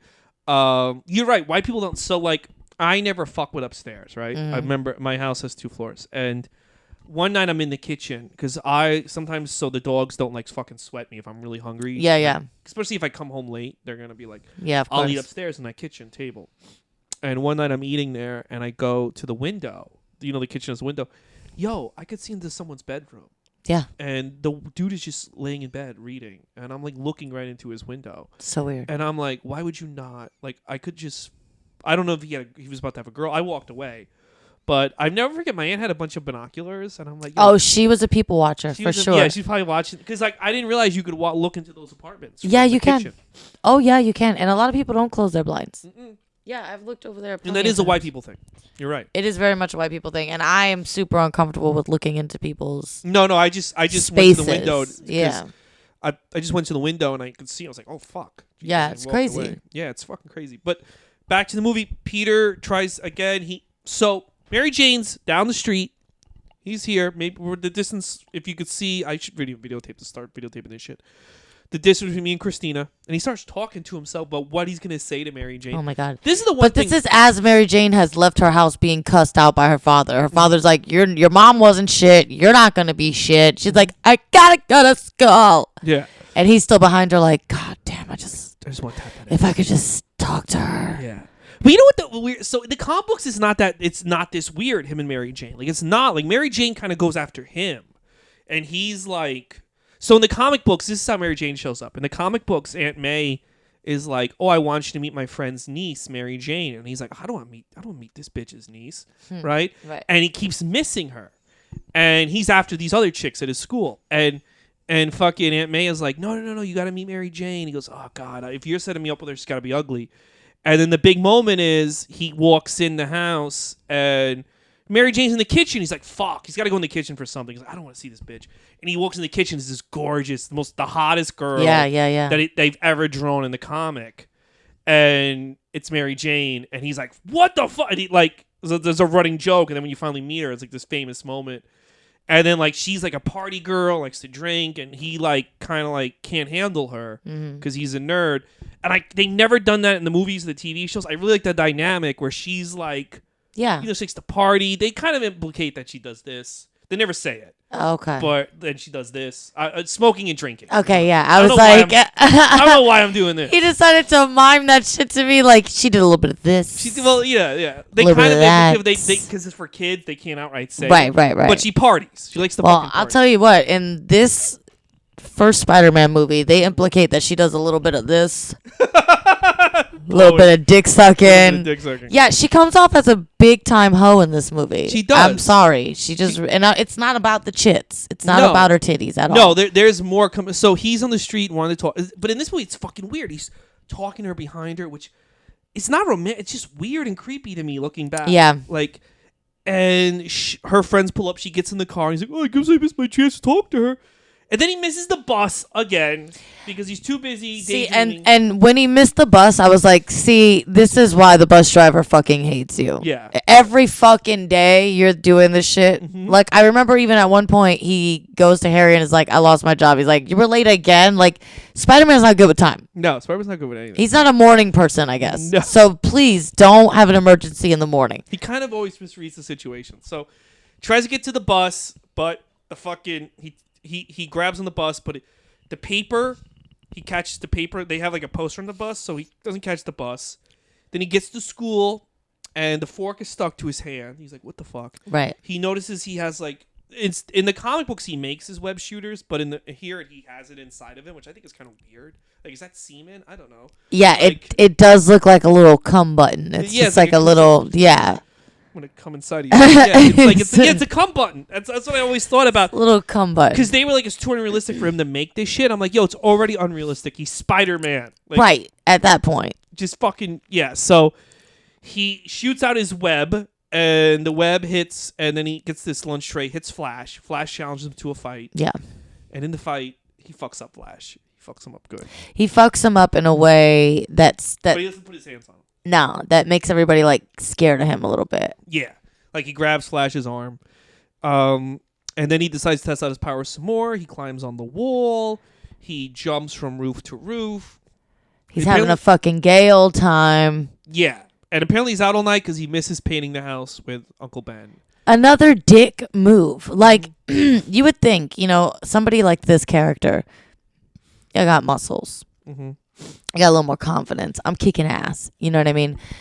Everything's going right. At the very least, like, what more do you need to do? Just go home and do the thing that you said you were going to do. Yeah, which you like, probably could have done in 3 seconds. This poor old man it's had to you. paint Yeah, the you kitchen. could have finished the fucking paint. Like, who cares? Dude, 68 years old, he painted the whole kitchen. Yo, 40. I've been delaying painting this living room.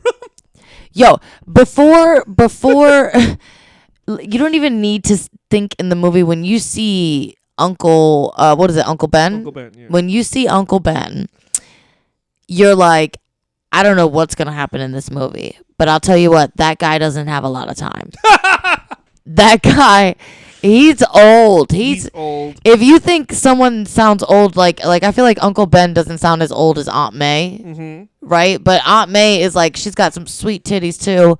She's fine. Wait, do you see who Aunt May is now in the new movies? No, Marissa Tomei. really? Yeah, and like the running joke is everybody wants to fuck his aunt. And Oh yeah, that's but super it's hot. like weird because Aunt May was never fuckable, and now like Listen, times have changed, baby. yeah, Marissa Tomei. Aunt May is a sex symbol, and Yeah. you will respect her, Like when and you Iron will Man- jerk off to her the way you do MJ. When Iron Man when Iron Man and Peter Parker meet up, he goes like, "You didn't tell me your aunt was hot." He goes, "Shut up!" 'Cause, Oh like, yeah. Oh Robert- yes, I do remember that. I do remember that. which Okay. is weird that she's hot. That's like weird that character's hot. Oh my god, that's so funny. Because Marissa Tomei looks fucking great. Marissa Tomei is gonna die fuckable. Yes. People are gonna want to fuck her corpse. She Yeah. is just, she's everything. She's so cute. She is. She's just fucking adorable. She is. But it also kind of that whole Aunt May situation now, like now that Marissa Tomei's so young, and also they live in the projects, Peter Right, and Aunt May. right, So it's right. almost like what went down with the parents in the news, because like they live in the projects in Queens. Yeah. She's young and fuckable. Yeah. So what was the sister doing? Exactly. So So many questions. anyway, let's get back to this one.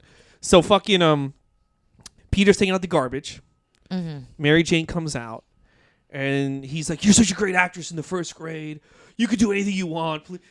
And No, I love how she comes out and they're like arguing in her house some more, right? Yeah. And can I just say, they have her kind of like arguing back in this scene, and it sounds like just heinous. Like she's like her dad has a horrible voice, you know, and then she's just like, and she comes out, and then he's just trying to throw out his trash, and she's like, Were you you listening to that? It's like the whole fucking neighborhood's listening to it. Like, yeah, I mean, and then he's like, I wasn't trying to, I just was throwing out the trash. And she's like, I guess we are kind of loud. I guess we do that all the time. It's like, yeah, bitch, you know your lifestyle. Dude, there was some heavy she's a fucked up bitch vibes in this movie that I didn't pick up on when I was younger. But Yeah. like there is a whole backstory they're not telling us with the dad and her. Yeah, I don't know. She I don't know always looks because like she's he just grabbed her by the pussy when she walks away. yeah. They're just not, and they kind of just forget she's about it. She's like outside, like, sorry about all that. I just had to come out here and get some air. Because also it never plays into anything else she does in No. any of the other movies. They just forget about it. Right, and then I feel like she's just like, yeah, she has like this vibe with men, because then like she's working at that diner and the guy's screaming at her, you know what I mean? And it's just constantly like, okay, I know. Don't tell Harry. So this is the same day that he fucked up Flash, and she's bullshitting with Peter. Flash pulls up with a new car. He went and got a new car for getting his ass whooped For his birthday. And It looked like a Volkswagen. and she could not run away from Peter fast enough. She And then literally... notice her voice changed when she got the Flash. Oh my god, I love Yeah, the car! she was totally fine after that. Like, that's just one of those neighbor bitches that's like, hey, I saw her crying in the corner until this guy showed up, and then she cartwheeled away. Like, she was totally fine after that. Like, she's like, all right, well, I guess I'll see you around. Oh my god, hey! Like, Yeah, she was so ready to get in that car. And can I just tell you something right now? If there's kids listening to this, if you meet a girl like that, immediately run. Yeah, it's Don't- like a waste It's a waste. of your time. But not Peter. He decides, oh, this bitch likes cars. I'm gonna buy me a car. This Peter's such a bitch. He's on the side staring at them like, it is a cool car. It's a pretty cool car. It's a fucking Volkswagen. It's a fucking a silver VW Bug. But you know what? She could have got excited over anything, and he would have went and got it done. Like she could have been excited over like a moped. That's actually really cool. She was just ready to run away from Peter Parker. She's just like, I can't get away from this guy. Yeah. So he decides to design a suit so he can make money to buy a car. And while he's designing the suit, back in 2000. Wait, I forgot about this part.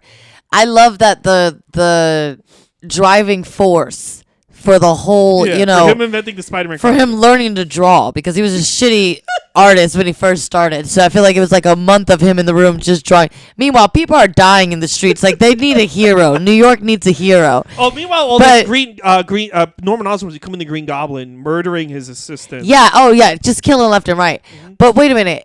That's the thing. Like, people are dying. This is before he figures out how to, like, you know, Be a superhero. how to, like, do the web and like glide through the city. Yeah. He This learns that bitch after is his uncle so. dies. This bitch is so stupid. He thinks he needs a car to drive to the crime scenes.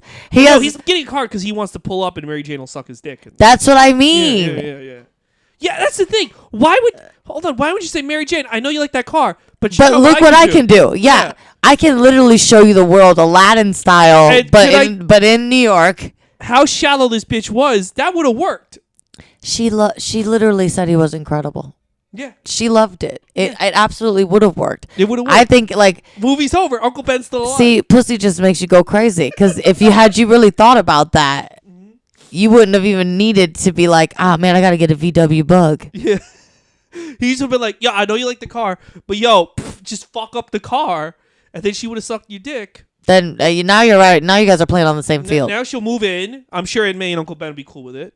Like, look, you guys allowed it at night, but you know we don't want her getting abused by her dad. Yeah, because Uncle Ben's still alive at this point. Yeah, and then you wouldn't have to go wrestle, and Uncle Ben wouldn't have been shot, and things would have been good. That was so bad. That was so bad.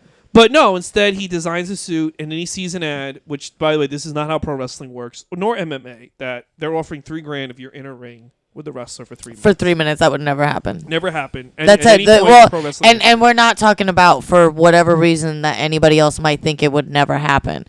The biggest reason why that would never happen is because, and mostly $3,000 for 3 minutes is a ridiculous amount of money. Yeah. They would never, there's no contest ever that's giving out that kind of bread. I know. No. Never. There is not. So they do work. All morning they've been taking. All morning, quiet, yeah. So his uncle drives him in. And this was actually looking back, this was actually my favorite scene because I really like what Uncle Ben is saying to him. Me too. Because I do feel like it really set the tone for the rest of the film, though. I kind of wish I listened to what he was saying back then, because I was like 20 back then when this movie came out. No, I was 21, right? When he goes like, "These are the years that are going to determine the man you're." It was really cool when he said that because it's so true. It's so everything he says is on point. It's so true because when you think about anybody in your life that's an asshole or just even a certain specific way, and you've known them since like those formidable years, like middle school on, like high school, about to graduate type shit.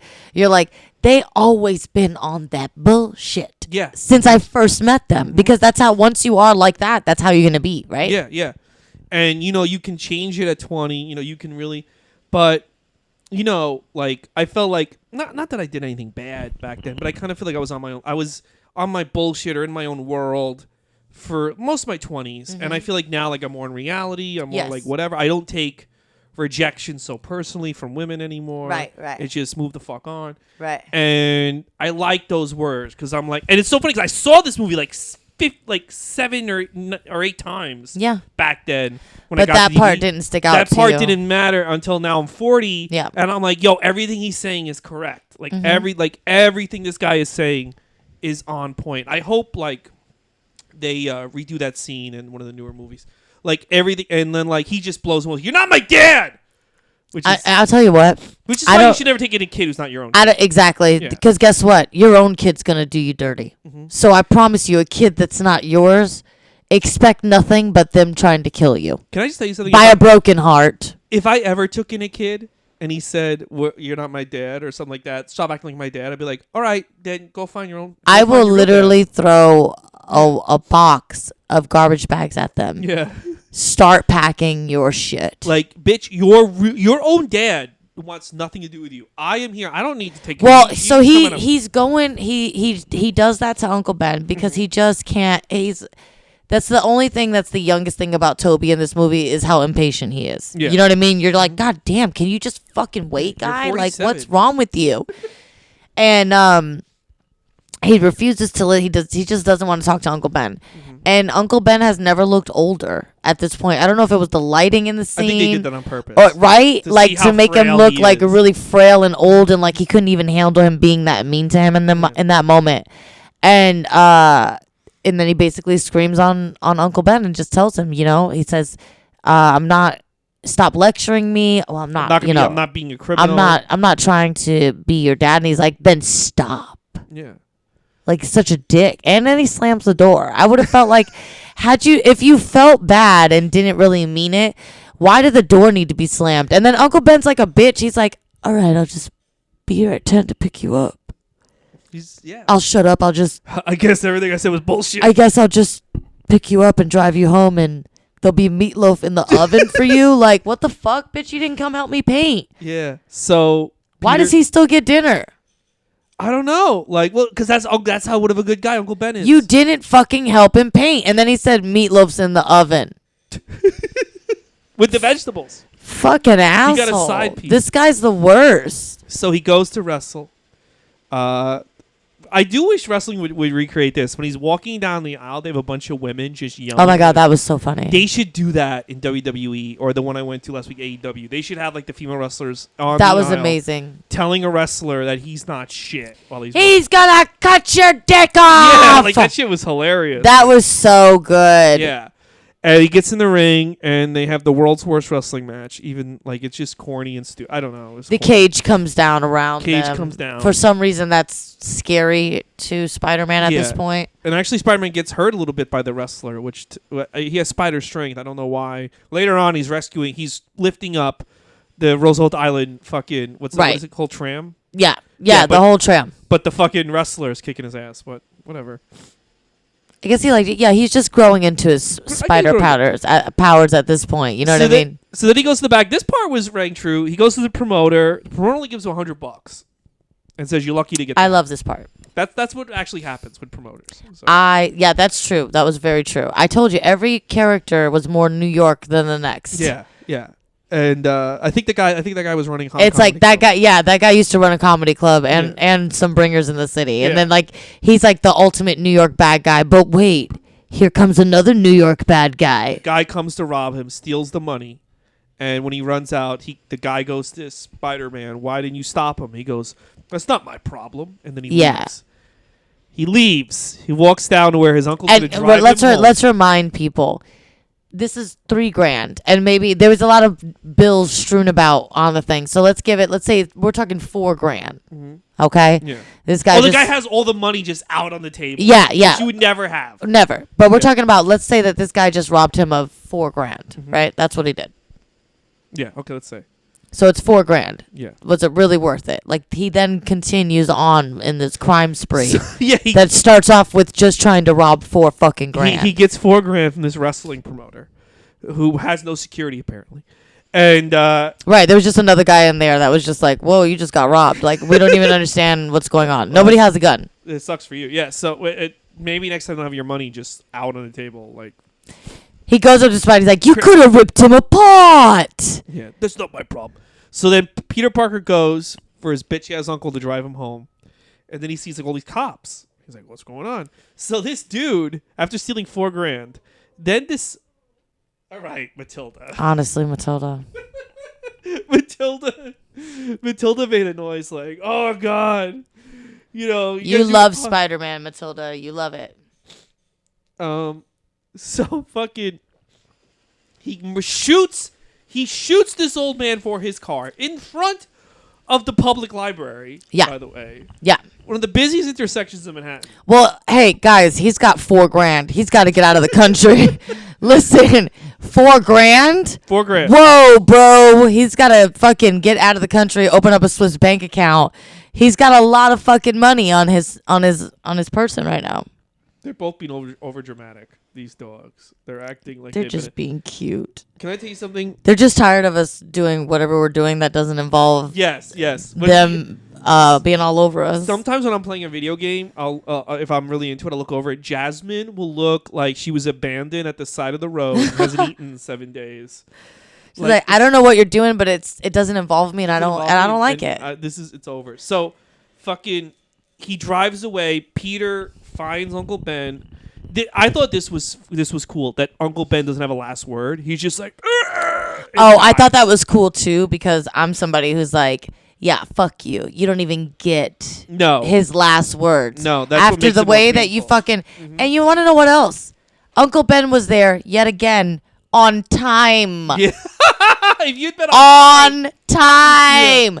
Yes, this is still your fault because you literally let his murderer run up to him. Mm-hmm. But the murderer only had a getaway car because it was your getaway car. It was your ride and you were late again, Spider-Man. Yeah. You were late. So Spider-Man decides he hears that where the guy's going. He decides to chase after the car with the cops. It's a whole fucking chase. And this is the only time when he finally learns. He learns how to web swing because he's great. Follow the car because now's the time. Now's the time. We needed that shit like yesterday. Yeah. He finds the guy. He realizes the guy he let go. He instead of killing the guy. Uncle Ben could have been at home, balls deep in Aunt May. Yeah. Minding his fucking business, but he went to pick you up because he didn't know that you could fly. So he went to pick you up. Mm-hmm. You fucking Spider-Man's a dick in this movie. No, he really is. He's really kind of a fucking dick in this movie. I'm sorry. Asshole. So He captures the guy. He goes home. Aunt May is basically about to fucking have 10 strokes. That her poor ass husband got shot. Oh my God. Aunt May's. He's left Aunt May alone for hours now. Post husband's death. Yeah. And has just left her. The last time that Uncle Ben left, he probably gave Aunt May a piece of dick. They look like they fuck on the reg. Yeah. Probably piped her off a little piece and was like, "Now let me go pick up my son, even though he don't want to call me daddy. You know that's my motherfucking son. I'm gonna be there at 9:45. 9:55, a cab gets busting his ass. Fucking wild. So then months pass. He graduates high school. And, yeah, of course. He decides him and Harry are gonna move into the city. Yeah. And then months pass. He's now in college, and now he's Spider-Man. He's fighting crime. While this is going on, at some point, Mary Jane, not telling nobody, left Flash, start banging Harry. She's fucking Harry now. Yeah. And working at some sort of fucking cum dumpster of a diner. Yeah, apparently. Now, here's the deal. I don't understand why, if she's dating like the richest guy in the neighborhood, I don't understand why it either. he doesn't get her an apartment or... I don't understand it either, because I don't even understand how she can hide the fact that she works at this horrific restaurant, because then that would mean that, like, I mean, you're not making good money over there. Yeah. Anybody that waits tables knows, like... And Harry's kind of grimy that him and Mary Jane are together, but also not, because Peter... it used to be more like Harry's fucked up, but now like Peter was never with her. Like Peter is just weirdly into her. So, but also, who's really fucked up? Mary Jane. Mary Jane, like, don't sit there and act like you don't know what's up. So here's the deal. This is what I think sometimes movies play tricks on you, because I realize watching this, we never see a single scene where Harry and Mary Jane are like a normal couple. There's not a single scene where they fall in love. And the whole Thanksgiving feels forced. Yes. Like, it's like, well, when... This is the first time, because at one point he, like, goes to kiss her, and she's just like... like, yeah, she pulls away. No, that's she at pulls away. the World Unity Day. Yeah, she pulls away. The greatest holiday ever. Yes. Yeah. Yeah, there's never a single scene where they're together. You know, like there should have been a scene where like she decides to date him, like he asks her out. That was a little confusing. It's like they're just together, and like, but like I don't know why they like each other. Me neither. I don't really know either, and I can't understand unless it's because she's getting something from Harry, which I would assume that she would need to. Look, she works at this horrible fucking... You okay? Yeah, I'm good. She works at this horrible fucking job, so she needs money. But if you had told me, if you had asked me like a year ago, like, is there a scene of Harry? Maybe she already seemed too whorish in the film, so they were like, let's not make her look like a gold digger too, because she definitely seems like a whore. Sorry. Maybe they thought like no. Well, I'm just saying, like, if you asked me a year ago, is there a scene where Mary Jane and Harry get together? I would have been like, oh yeah, there's a scene. There's no scene. It just doesn't exist. Anyway. So where the fuck was I? So while this is happening, Norman also is losing control of the board. The board of directors are like, Norman, you ain't shit. We're taking the company away from you, and he freaks out. He's freaking out. This is his company, and he's not happy about it at all. No, he's not happy. So they tell him he's out, though. He's fucking out. So fucking Peter meets Mary Jane in the street. She's getting fired from her job or being yelled. What was the manager? Some fat dude starts yelling at her. Never come back again. This drawer was short $7. You bitch. Yeah, something like that. So she's all sad, and Peter's like, "You can do anything you want." Like Peter's still like being weird. World Unity Day hits, and there's this big celebration. Harry's there. Mary Jane's dressed Asian for some fucking reason. It's World Unity Day, and this is 2002, so we are still culturally appropriating. Mm-hmm. And, this was. Macy Gray is the artist, which I would never forget, like, Howard Stern saw an advanced screening of this movie. He goes, the only problem with this fucking movie is Macy Gray. It's going to date the movie. And I was like, no, it won't. It really dates the movie. Like, Macy Gray was never big. Not as a gigantic music artist. I mean, she did some acting too, though. I don't know what she's doing currently. Nothing. Maybe probably producing music or Maybe something. She's begging to be in the new Spider-Man film. Like, But she does have a very 2000s voice. Like anytime you think of her voice, it's like well, definitely like if you don't know what year you're in, like if you like forgot what year this movie is, when Macy Gray shows up, you're like, oh yeah, 2002. yeah, now we know. So the Green Goblin shows up, kills all the board directors that kicked him off. Yeah, he's like, I'm out. Yeah. And then blows them up. They turn into skeletons. Which he never uses again. Which I don't know why would you not do that to Spider-Man. Yeah, That was would get that rid the of a real only fucking ball? fan. Was that the only like death ball that he Yeah, had? he's like, Because that was amazing. Yeah, like why not create? I would have more just death balls? threw so many of those death balls everywhere. Yeah. And he blows up that little like fucking building he owns. It almost looks like his house or something. And then like he leaves his son there to die. Right? Yeah, he doesn't care about his son. I was wondering. I'm like, is it him? Does it the whole thing take over? Does he not even give a fuck about the son? Like what's Yeah, and so Mary Jane falls. Spider-Man gets her. Fights with Green Goblin. The whole time though, Harry is lying on that balcony unconscious. That's your best friend and roommate. That's the motherfucker paying your rent. And Spider-Man never goes back to help Harry. No. So for all we know, Harry survives. He's in the movie later on. But how the fuck did Harry get out of that? Yeah, right? And I think everybody's just like, oh, good, Harry's safe. Good. Yeah, he's just lying there. Like, you didn't give a fuck? You didn't give a fuck. Yeah. So, but they have a fight. He has to rescue a kid. It's a pretty good fight scene. It's kind of corny. I'll see you again, Spider-Man. Like, Yeah. all that bullshit. Oh, also, I forgot another part. While this is all going on, Peter Parker gets a job at the Daily Bugle to take photos of Spider-Man. Oh, J. yes. Jonah Jameson. That's where we meet the most New York character, Yeah, J. which Jonah is, Jameson. yeah. And played by J.K. Simmons. Really good role. Elizabeth Banks is the secretary. Yes. With a really bad wig. Mm-hmm. So after they fight, Harry Osborn calls Mary Jane, and he's like, oh, you want me to buy you something? You want me to take out to dinner? You want a trip? And she's just all like, I just really want to fuck Spider-Man. He's It's incredible. Like, he's incredible. He's incredible. Like she's literally, Spider-Man was incredible. she's literally flaunting her wet pussy to her boyfriend. Well, she just was saved. You know what I mean? I know, but like, And it was hot. you can't tell your boyfriend that. Well, you shouldn't. Also, she should. Why didn't she say at any point when Spider-Man put her down, can you go back for my boyfriend? Like he's lying there dead on a balcony. Saying she just Is he going to be okay? Who? Nobody. Never mind. Everybody It doesn't matter. cares. I don't know. And fucking Spider-Man. I mean, yeah. So Harry doesn't know where. Harry's like, oh, okay, I guess she doesn't want to fuck me.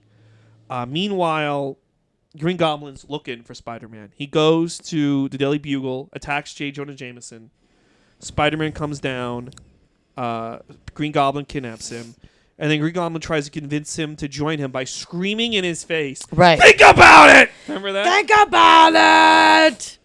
Like He drugs him. drugs him, wakes him up, like pop shit to him. Yeah. And is like, we should be friends. Think about it. The one cool thing though about the scene with Green Goblin, J. Jonah Jameson is the whole movie J. Jonah Jameson is an asshole.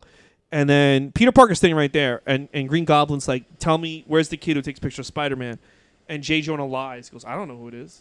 Like, He's I told you he's the most New York guy. He ain't no snitch. he's no snitch. No, He's no motherfucking snitch. No, he's not. He's not a snitch. So now, but all of a sudden now, everyone thinks Spider-Man's a criminal because he got knocked out by Green Goblin. They think they're in it together.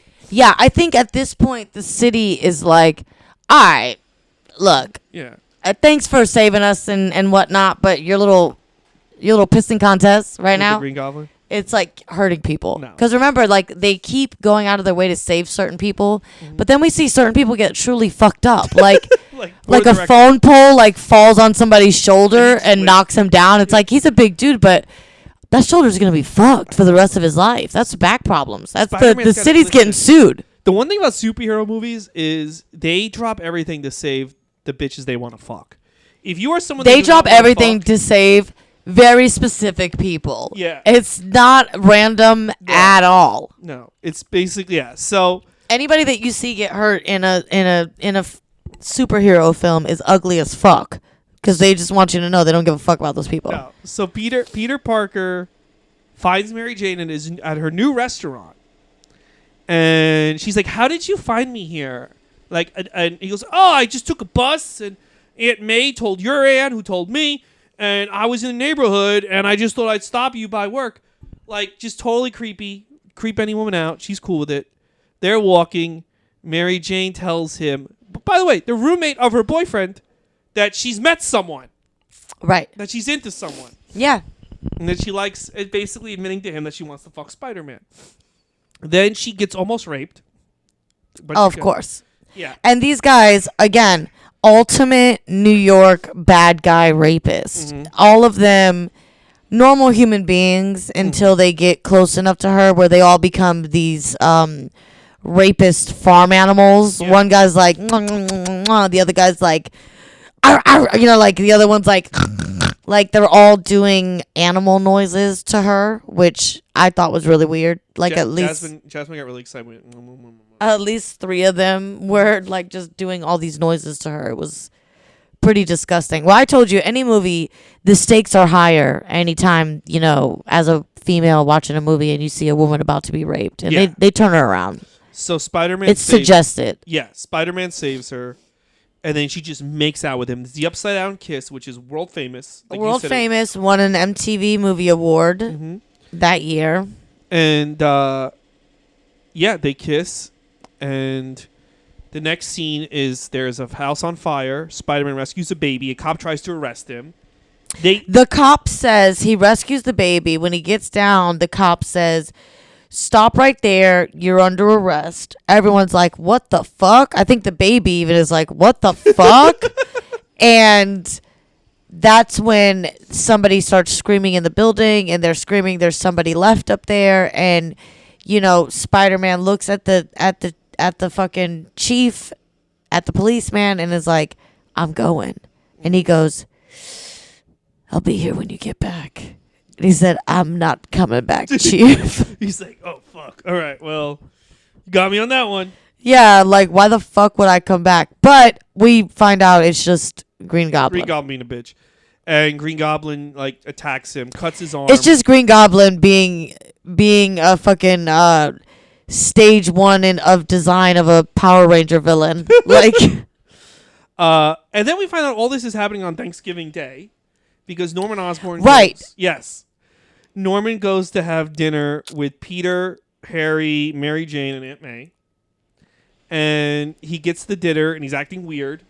Like, he's just acting like a sociopath. He's walking up there with that other personality, like, and he's like got his eyes rolled in the back of his head. He's going through some shit. We know he's becoming unhinged. He's going through some shit. Peter shows up. First Norman, sees blood, tries to find Peter. Peter's hiding. Wait, by the way, it's like, did Norman set that whole building on fire just to lure Spider-Man there, just to have a conversation with him? You fucking sociopath. Yes, I think that's it. You killed people. One second. Yeah, so that's the other thing I have a question about. So Norman, Green Goblin, movie starts. His whole thing is he's just pissed. He wants his company back. Yeah. He wants his defense contracts. He wants all this shit. He kills everybody who stood in his way. Then suddenly, midway through this plan, he sees Spider-Man and then just forgets about his company, forgets about the fact and he's just all about fucking up Spider-Man. And I just kind of he becomes unhinged. Yeah, it's like what does this have to do with you? You're still let's say he kills Spider-Man, he kills Mary Jane, he kills Aunt May. All these 3 bitches are dead. Your company's still fucked. He doesn't care about that anymore. I think the second that he started crawling across the floor and talking in different voices to himself in the mirror, I gotta really commend the directors for not putting us through something as awkward as watching him talk to. You know what I mean? The way that they, at some point, I'm sure they had to keep doing this again and again. And they had to be like, okay, we gotta get the mask and have him talk to the mask because it's too weird. Him switching these voices, which I thought he did a phenomenal job. I thought he did a great job. He's one of the best actors of our time. Yeah, he did a really good job. He's good in everything. But so they're at Thanksgiving dinner, and Peter comes by. He's like, "Haha, sorry, I took so." He comes. By the way, he's late. Again, big surprise, guys! It's a fucking important dinner, and he brings one can. He gets 1 can of cranberry sauce, about fucking like size of a thimble. He gets 1 can of cranberry sauce. He comes in now and it's tense. You know. Yeah, it's tense. Aunt May tells Norman to cut the turkey. Which, before he does that, he gets swatted by her because he puts his fucking fingers On the fruitcake, right? on the yams. On the yams. That's even yeah, worse. like even worse. Like he like has his fingers deep in the fucking marshmallows, and Aunt May slaps his hand, and he looks like a fucking rabid dog at that point. Yeah, he just looks at her like. And at that point, I would have been like, "Yo, are you good? Because you just put your fucking street hand in the food. And like you're there's grilling this old lady. yeah, there's definitely something fucking wrong with you." So- But we don't even make it to him cutting the turkey. No, because he sees Peter's bleeding, and he's not an idiot, unlike everyone else Right. in this movie. He puts 2 and 2 together. Yes. Leaves, and then here's another funny scene. All the stuff with Mary Jane, now that I'm older, is so fucking funny. Harry comes out and is like, I want you to be Mary Jane, and he just calls her basically a whore. Yeah. She's only in it for your money. Also, What did he say? Broomer? yeah, he said, broomer, but I guess he meant sweep her away, but that was their way of saying Did it- like, Broomer. I've never heard of take that. what you want from her, they're broomer. Broomer. Yeah, and Harry doesn't say anything, and I think it's because Harry's shocked that his dad is basically acting like a bitch Yeah. at Thanksgiving dinner, and Yeah. he walks in, and Mary Jane cannot wait to give it to Harry. Not like, is your dad okay? Is your dad on drugs? See, but that's why I think she never really wanted to be with him. She No. just ends up with him because she doesn't lock anyone else down. No, she yells at him, you didn't defend me from that pig or something? Or Creep. that creep. You can't. And he immediately is like, that creep is my father. But I kind of agree with him. Like, don't go that way. I agree with him too. I also just feel like, does anyone give a fuck about Aunt May? She lost her husband like a month ago. And this is her first Thanksgiving. She even says, this is his first Thanksgiving in this place. I want to make it really special. And everyone shits. Everyone just storms out. Everyone Mary Jane. fucking shits on this dinner. Yeah, and it's like, way to treat Aunt May like a I mean, when does Aunt May finally fucking lose it? Well, later on in the movie, because she's praying to Jesus before she goes to bed, like a good old lady from Queens. Right. And the Green Goblin destroys the house. And she's like trying to As say her he prayer. screams to her, finish it. Finish your prayer. And she does. Deliver us from evil. And then he, I guess, punches her a few times. I don't know what he does to her. But she's in the hospital. He doesn't kill her. She's in the hospital. Yeah, he throws a like hot piss on her hand. He's got a hot piss ball. So now she's in the hospital. And she's still pretty. I mean, her husband got killed in June. She was just attacked by a thing. By a thing. And she's got it together. And she's worried about Peter. Peter's in the hospital. Mary Jane comes to the hospital. And Mary's like, "Is Spider-Man ask about me? I don't know. My aunt's dying. What the fuck? I don't you know if Spider-Man asked selfish, about you, horny bitch." whore. So, but instead, Peter, I don't know how people took this line seriously. I did tell Spider-Man about you. I told her that when you look into Mary Jane's eyes, Oh my you god. see the best of humanity. I'm and the light the of your type of bitch soul." that I would have stopped him right there and been like, "It's fine. You didn't. You could just say you didn't talk to him. Just tell me you didn't talk to him." I just want to know, is he seeing anyone? That's all I really need to Yeah, know. I Like, didn't don't really- even know. So you told him that, shut the fuck up. Don't tell me shit of that. I Yeah. want to know, what does he think of my tits and my I ass? guarantee you, if Spider-Man was a separate guy and he asked Peter, and Peter started going on like, the light in your soul, and Spider-Man would have said either two things. I just want to know if she likes me, and also like, bitch, do you like her? Why are you going on about the light in her soul eyes and all this shit? Right, that's too fucking much. Like, back up off of that. Back up. So God damn it, Peanut. No. Peanut, come over here. So I love you. this is what happens when you do a podcast Don't lick me right there. with three animals. So Aunt May hears this and is like, makes like pretend she's asleep, but she's awake, and she's like, "Ooh, smooth moves, Peter. You're gonna fuck this bitch for sure." Yeah, I love how she was awake the whole time. Just Yeah. like, what if I actually did fuck her? Because I thought you were in a fucking coma. Because So- you were asleep. Peter touches her hands, and Harry walks in, sees that, picks up that they like each other. But here's the deal. Also, Mary Jane could be holding his hand because his aunt was attacked by a demon. From Yeah, hell. but it would have been that had she not ripped it out of his hands Yeah. upon. Yeah, Oh, yeah, God, I wasn't. Yeah. So Harry leaves. There's nothing sexual going on here. Harry leaves, which again, Mary Jane does not give a fuck about. She's like, yeah, you better leave. I got a new guy to fuck. You better leave. Yeah, Mary Jane could give a fuck. Could give a fuck. So, two things happen next. Aunt May tells Peter a story about when he first laid eyes on Mary Jane. He was like, is that an angel? Basically meaning Peter's been creepy about this bitch his entire life. Oh, yeah. Anytime that when he first met her, he was like... He was like, is that an angel? That's number one. And then the second thing is that Harry tells Norman that Mary Jane's in love with Peter. And Norman's like, all right, it's time to fuck shit up for me. Yeah. Yeah. That's the only time he has some sort of empathy for his son because he's like, oh, good. Yeah. And tells him how great his son is. Good. Now I really have a reason to kill him. So he kidnaps Jasmine. He kidnaps Mary Jane. He kidnaps Mary Jane, and then he also kidnaps. So it's like 2:00 in the morning, and apparently on Roosevelt Island, they like to put children in trams at 2 a.m. Super realistic. because there's an entire tram with children. Hey, it's New York, baby. Yeah. It's New York, baby. We put 48 kids in a fucking tram. I have never seen so many people in that thing. There's Yeah. no way. Let alone children. I think it was one adult. There's no way. Yeah, Yeah. with one chaperone. Yeah. Yeah, right. So he goes to Spider-Man. You have a choice: save the kids or save Mary Jane. He saves Save this both. pussy or save these children. Yeah. He goes for Mary Jane first, though, He does. because he's weird. She's dropping slower. Okay, that's true. But here's the deal. He saves them through the power of New York. The Yes. citizens get off their cars Whole city behind them. to throw tomatoes at Green Goblin. Tomatoes. They're throwing things that it looks like they might need. Like things for like... They're throwing their iPod. They like lug nuts or whatever the fuck you need for fucking Yeah, they're throwing their spare tires at yeah, it. they're throwing like their This is New axles. York! Yeah, they're like, you mess with him, you mess with us. Hey man, what are you doing bullying a guy trying to save a bunch of kids? What's the matter with you? What's the matter with you over here?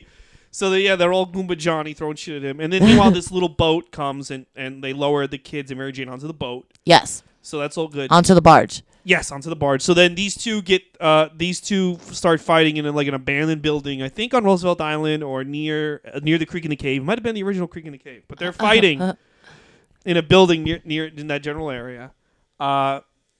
Spider-Man learns the Green Goblin's Norman. Norman starts telling him how I've been like a father to you. Like, bitch, we met three times. He's pleading. Yeah, he's definitely pleading and, buying time. He's doing that thing in every movie where we're like, look behind you. Yeah, You know what I mean? Like, don't listen to this long speech. He's full of shit. And then the big announcement is like, I had a dad. His name was Uncle Ben. We're like, would that make him your uncle? And then, anyway, he jumps I up. had a dad. I made sure that I told him he could never be my dad, but I did think he was my dad. Yeah. Even though it doesn't matter now because he's dead. He's dead. Yeah, thanks for telling that to Green Goblin. Really, Uncle Ben would have really loved to hear that. Yeah, you probably should have said that in the car. Or just not said any of the other fucked up shit you did say. Yeah. How much would it have cost him, time and money, to just sit there and be like, yeah, okay, Uncle Ben, you're right. Mm-hmm. Yeah, okay. Yeah, no, you're right. And hey, guess what, Uncle Ben? You don't need to come pick me up from work later because I'm not a fucking bitch. And also, I have the powers of a spider. So Yeah, I can get home. I'm a Spider-Man now. Yeah. So he dies, and Norman says, "Just don't let Harry know." Which he tries to go by that. He tries to make it look like Norman died peacefully in his house, but Harry walks in on him. But Harry walks in on Spider-Man placing Norman down. Yeah. And it's like, what did you do to him? And now he's swearing vengeance against Spider-Man. So now we cut to... I didn't realize how fucked up this scene was. So it's Norman Osborn's... Well, we're at the funeral, and when Harry makes that promise, he swears it on his grave, and that's powerful. We're on burial grounds. Now remember... Promises made on burial grounds. Let's review what's going on. Harry thinks Spider-Man has killed his dad, who Mary Jane was in love with. Right. He's made that known to everyone, I'm sure. At the dinner, at the wake, probably called up the newspaper, right? Mary Jane's his ex-girlfriend, I guess. Now they never really saw him officially break up. They're all at the funeral. Harry walks away. They're still on the grave. Everyone walks away. I guess they go to the dinner. And Mary Right, Jane, because there's always like an after spot for the funeral. Yeah. Like when you go to a funeral, a lot of people know this. You don't just go to a funeral and be like, all right, see you peeps later.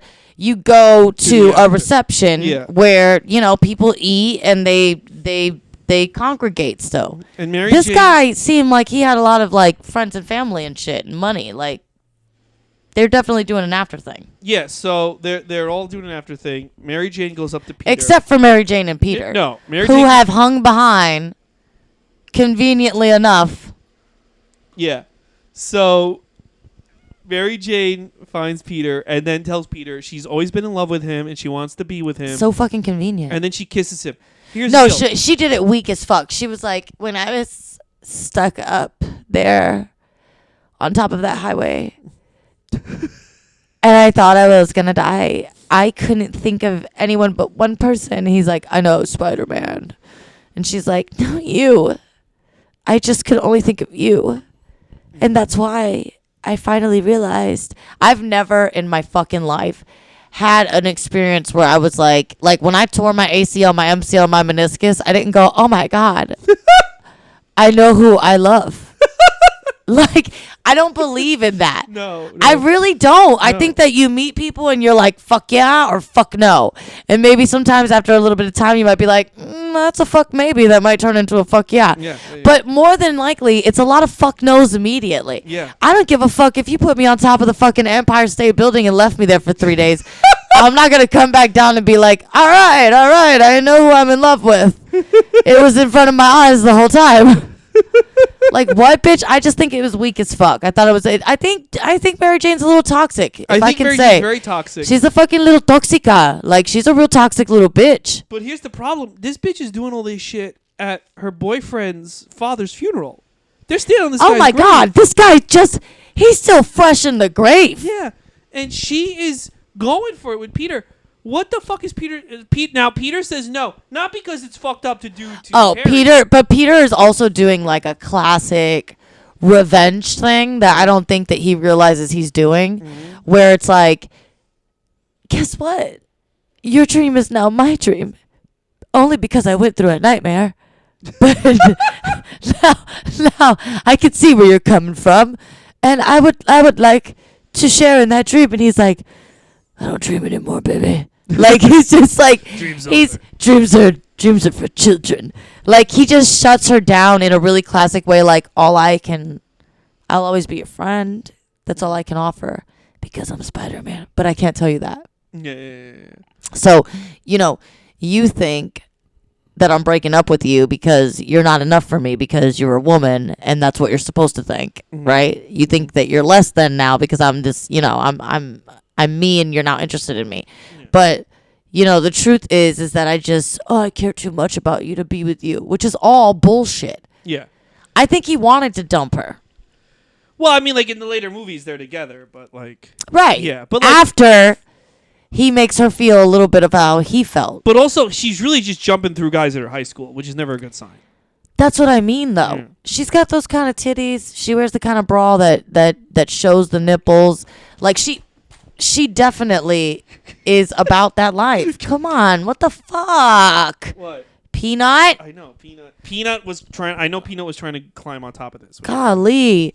But yeah, she's super disrespectful. Mm-hmm. And then she continues to hang out at the gravesite crying because, at that... Not because her boyfriend's dad's dead. No, but it looks like that. Yeah. She just decides to finish out her cry there. And Spider-Man, although he wants her never in danger, could give a fuck about if she's in the cold crying on a grave because he just pieces out. He really doesn't personally care about the feelings part. No, like her mental health, he could give a flying fuck about. It's the physical health. Bitch. It's the physical health that he's like, hey, I'll bring you down 137 stories. Mm-hmm. But, you're going to stay down to earth, bitch, because I'm never going to go out of my way for you. Emotionally. No, it's over. We're not fucking. Yeah. So that's how the movie ends. He's Spider-Man. He has to stay alone. Harry hates Spider-Man. Norman's dead. Mary Jane is probably going to go off and fuck 6 guys at the bar. Well, yeah, Mary J is going to definitely be one of those chicks that, every time you worked at a comedy club or a restaurant, and there would always be that one hot chick that you'd be like, she never wears a bra to work. Like, you think she's fucking all the kitchen guys. You know what I mean? Sometimes she goes in there and acts a little weird, and you're like, God, what's going on with this girl's life? And it's like, well, I'm in love with Spider-Man. Yeah. You guys don't understand. I go through a lot. The other day I woke up and I was on top of Penn Station. So yeah, I'm back here sucking dick for coke. I'm doing the fucking best I can. Do you think like she hit up Spider-Man? Like she tried to hit up Spider-Man later on? It was like, I actually want to fuck you. I thought I wanted to fuck If Peter. she's the toxic bitch that she comes off as, she doesn't know that. She just goes to sleep. She just pretends to go to sleep with a cigarette, lights a whole building on fire. And she's like, he will come to me. He will come and save. Hero. He will save us.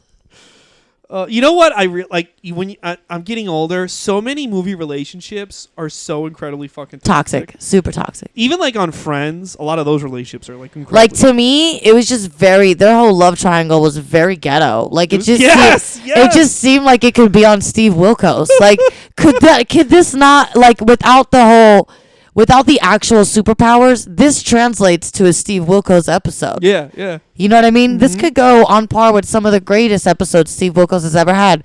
Who put PCP in the baby's bottle?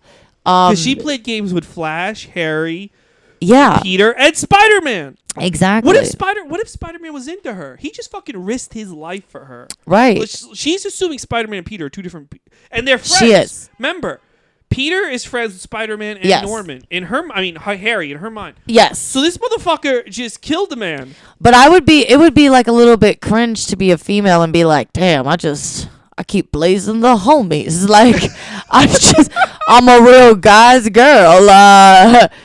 Who's your friend? Is it Spider-Man? Because I want to fuck him now. I know I used to fuck Harry. I know I said I wanted to fuck you, but if Spider-Man ever becomes available. Okay, so you just want to be friends. Well, what about Spider-Man? Spider-Man want to fuck me?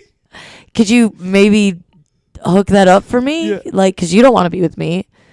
And I almost thought for sure, like, I feel like Mary Jane does that because she's like, come on, Mary Jane, you could never be with Spider-Man. He doesn't want someone that pays for food at the diner with their butthole. he's never going to love you. He could be with anybody. Better go for Peter Parker.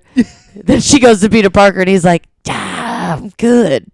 Yeah. I really, Yeah, so, like, because he in his mind, it's because he's Spider-Man, but in her mind, it must be like, God, I can't even fuck Peter now. Right, and then in her mind, it's like, well, what are you doing after? But he's already walked away, and like he's already gone to join Harry at the deli or something. And it's like, wait a minute, this was the guy that was like in love with me. He was up my ass for like 12 years, and now he's just. Oh, that would, if that didn't throw her into a tailspin of dick sucking for her own confidence, I don't know what would. Oh, dude, when I like, why doesn't Spider-Man ever show up in those moments? Like when she's making a bad decision sexually, you know what I mean? When she's out there giving He's like, sexual, "Wait, here I am." he's like, that's danger that you choose. Yeah. Now, I if have you to wake save up in you. the middle of Queens Highway or whatever the fuck, Queens, Woodhaven Boulevard, right? sucking cock on the streets. Yeah, no, but all in all, I think it's a good film. It was a good film. I always love classic. I loved Kirsten Dunst in those days. Kirsten. She's really hot. She was really hot. She had a great like body. Those were the days of the low rise jeans. Yeah. Take it down to the crotch. She was hot. She was really hot. She was hot. And gorgeous. I loved young Toby. You know what? It doesn't feel like a 2-hour movie. No, it really doesn't. And young James Franco is gonna always be my motherfucking jam. Can I tell you something? He looks like a movie. He looks like he was born to be a movie star. Absolutely. The amount of bullshit he pulled, and he's like nowhere now. When you watch this, you do think like if you were coming out of fucking being frozen in a rock right now, let's say you're a fucking Encino Man, and you're seeing this for the first time, you would be like, whoa, is this like this guy must be Brad Pitt of your generation. He did nothing but the wrong movies. I feel like sometimes he just hides behind his like funniness or like his humor and shit, and it's like, but you're so good. Well, now because he started teaching acting, which was like what? And He's handsome as fuck. He molested all his students. Now Seth Rogen won't use him in his movies anymore. Oh, that's too bad. I really do feel like when certain people get power, they just always use it for sexual bad, and I don't understand that.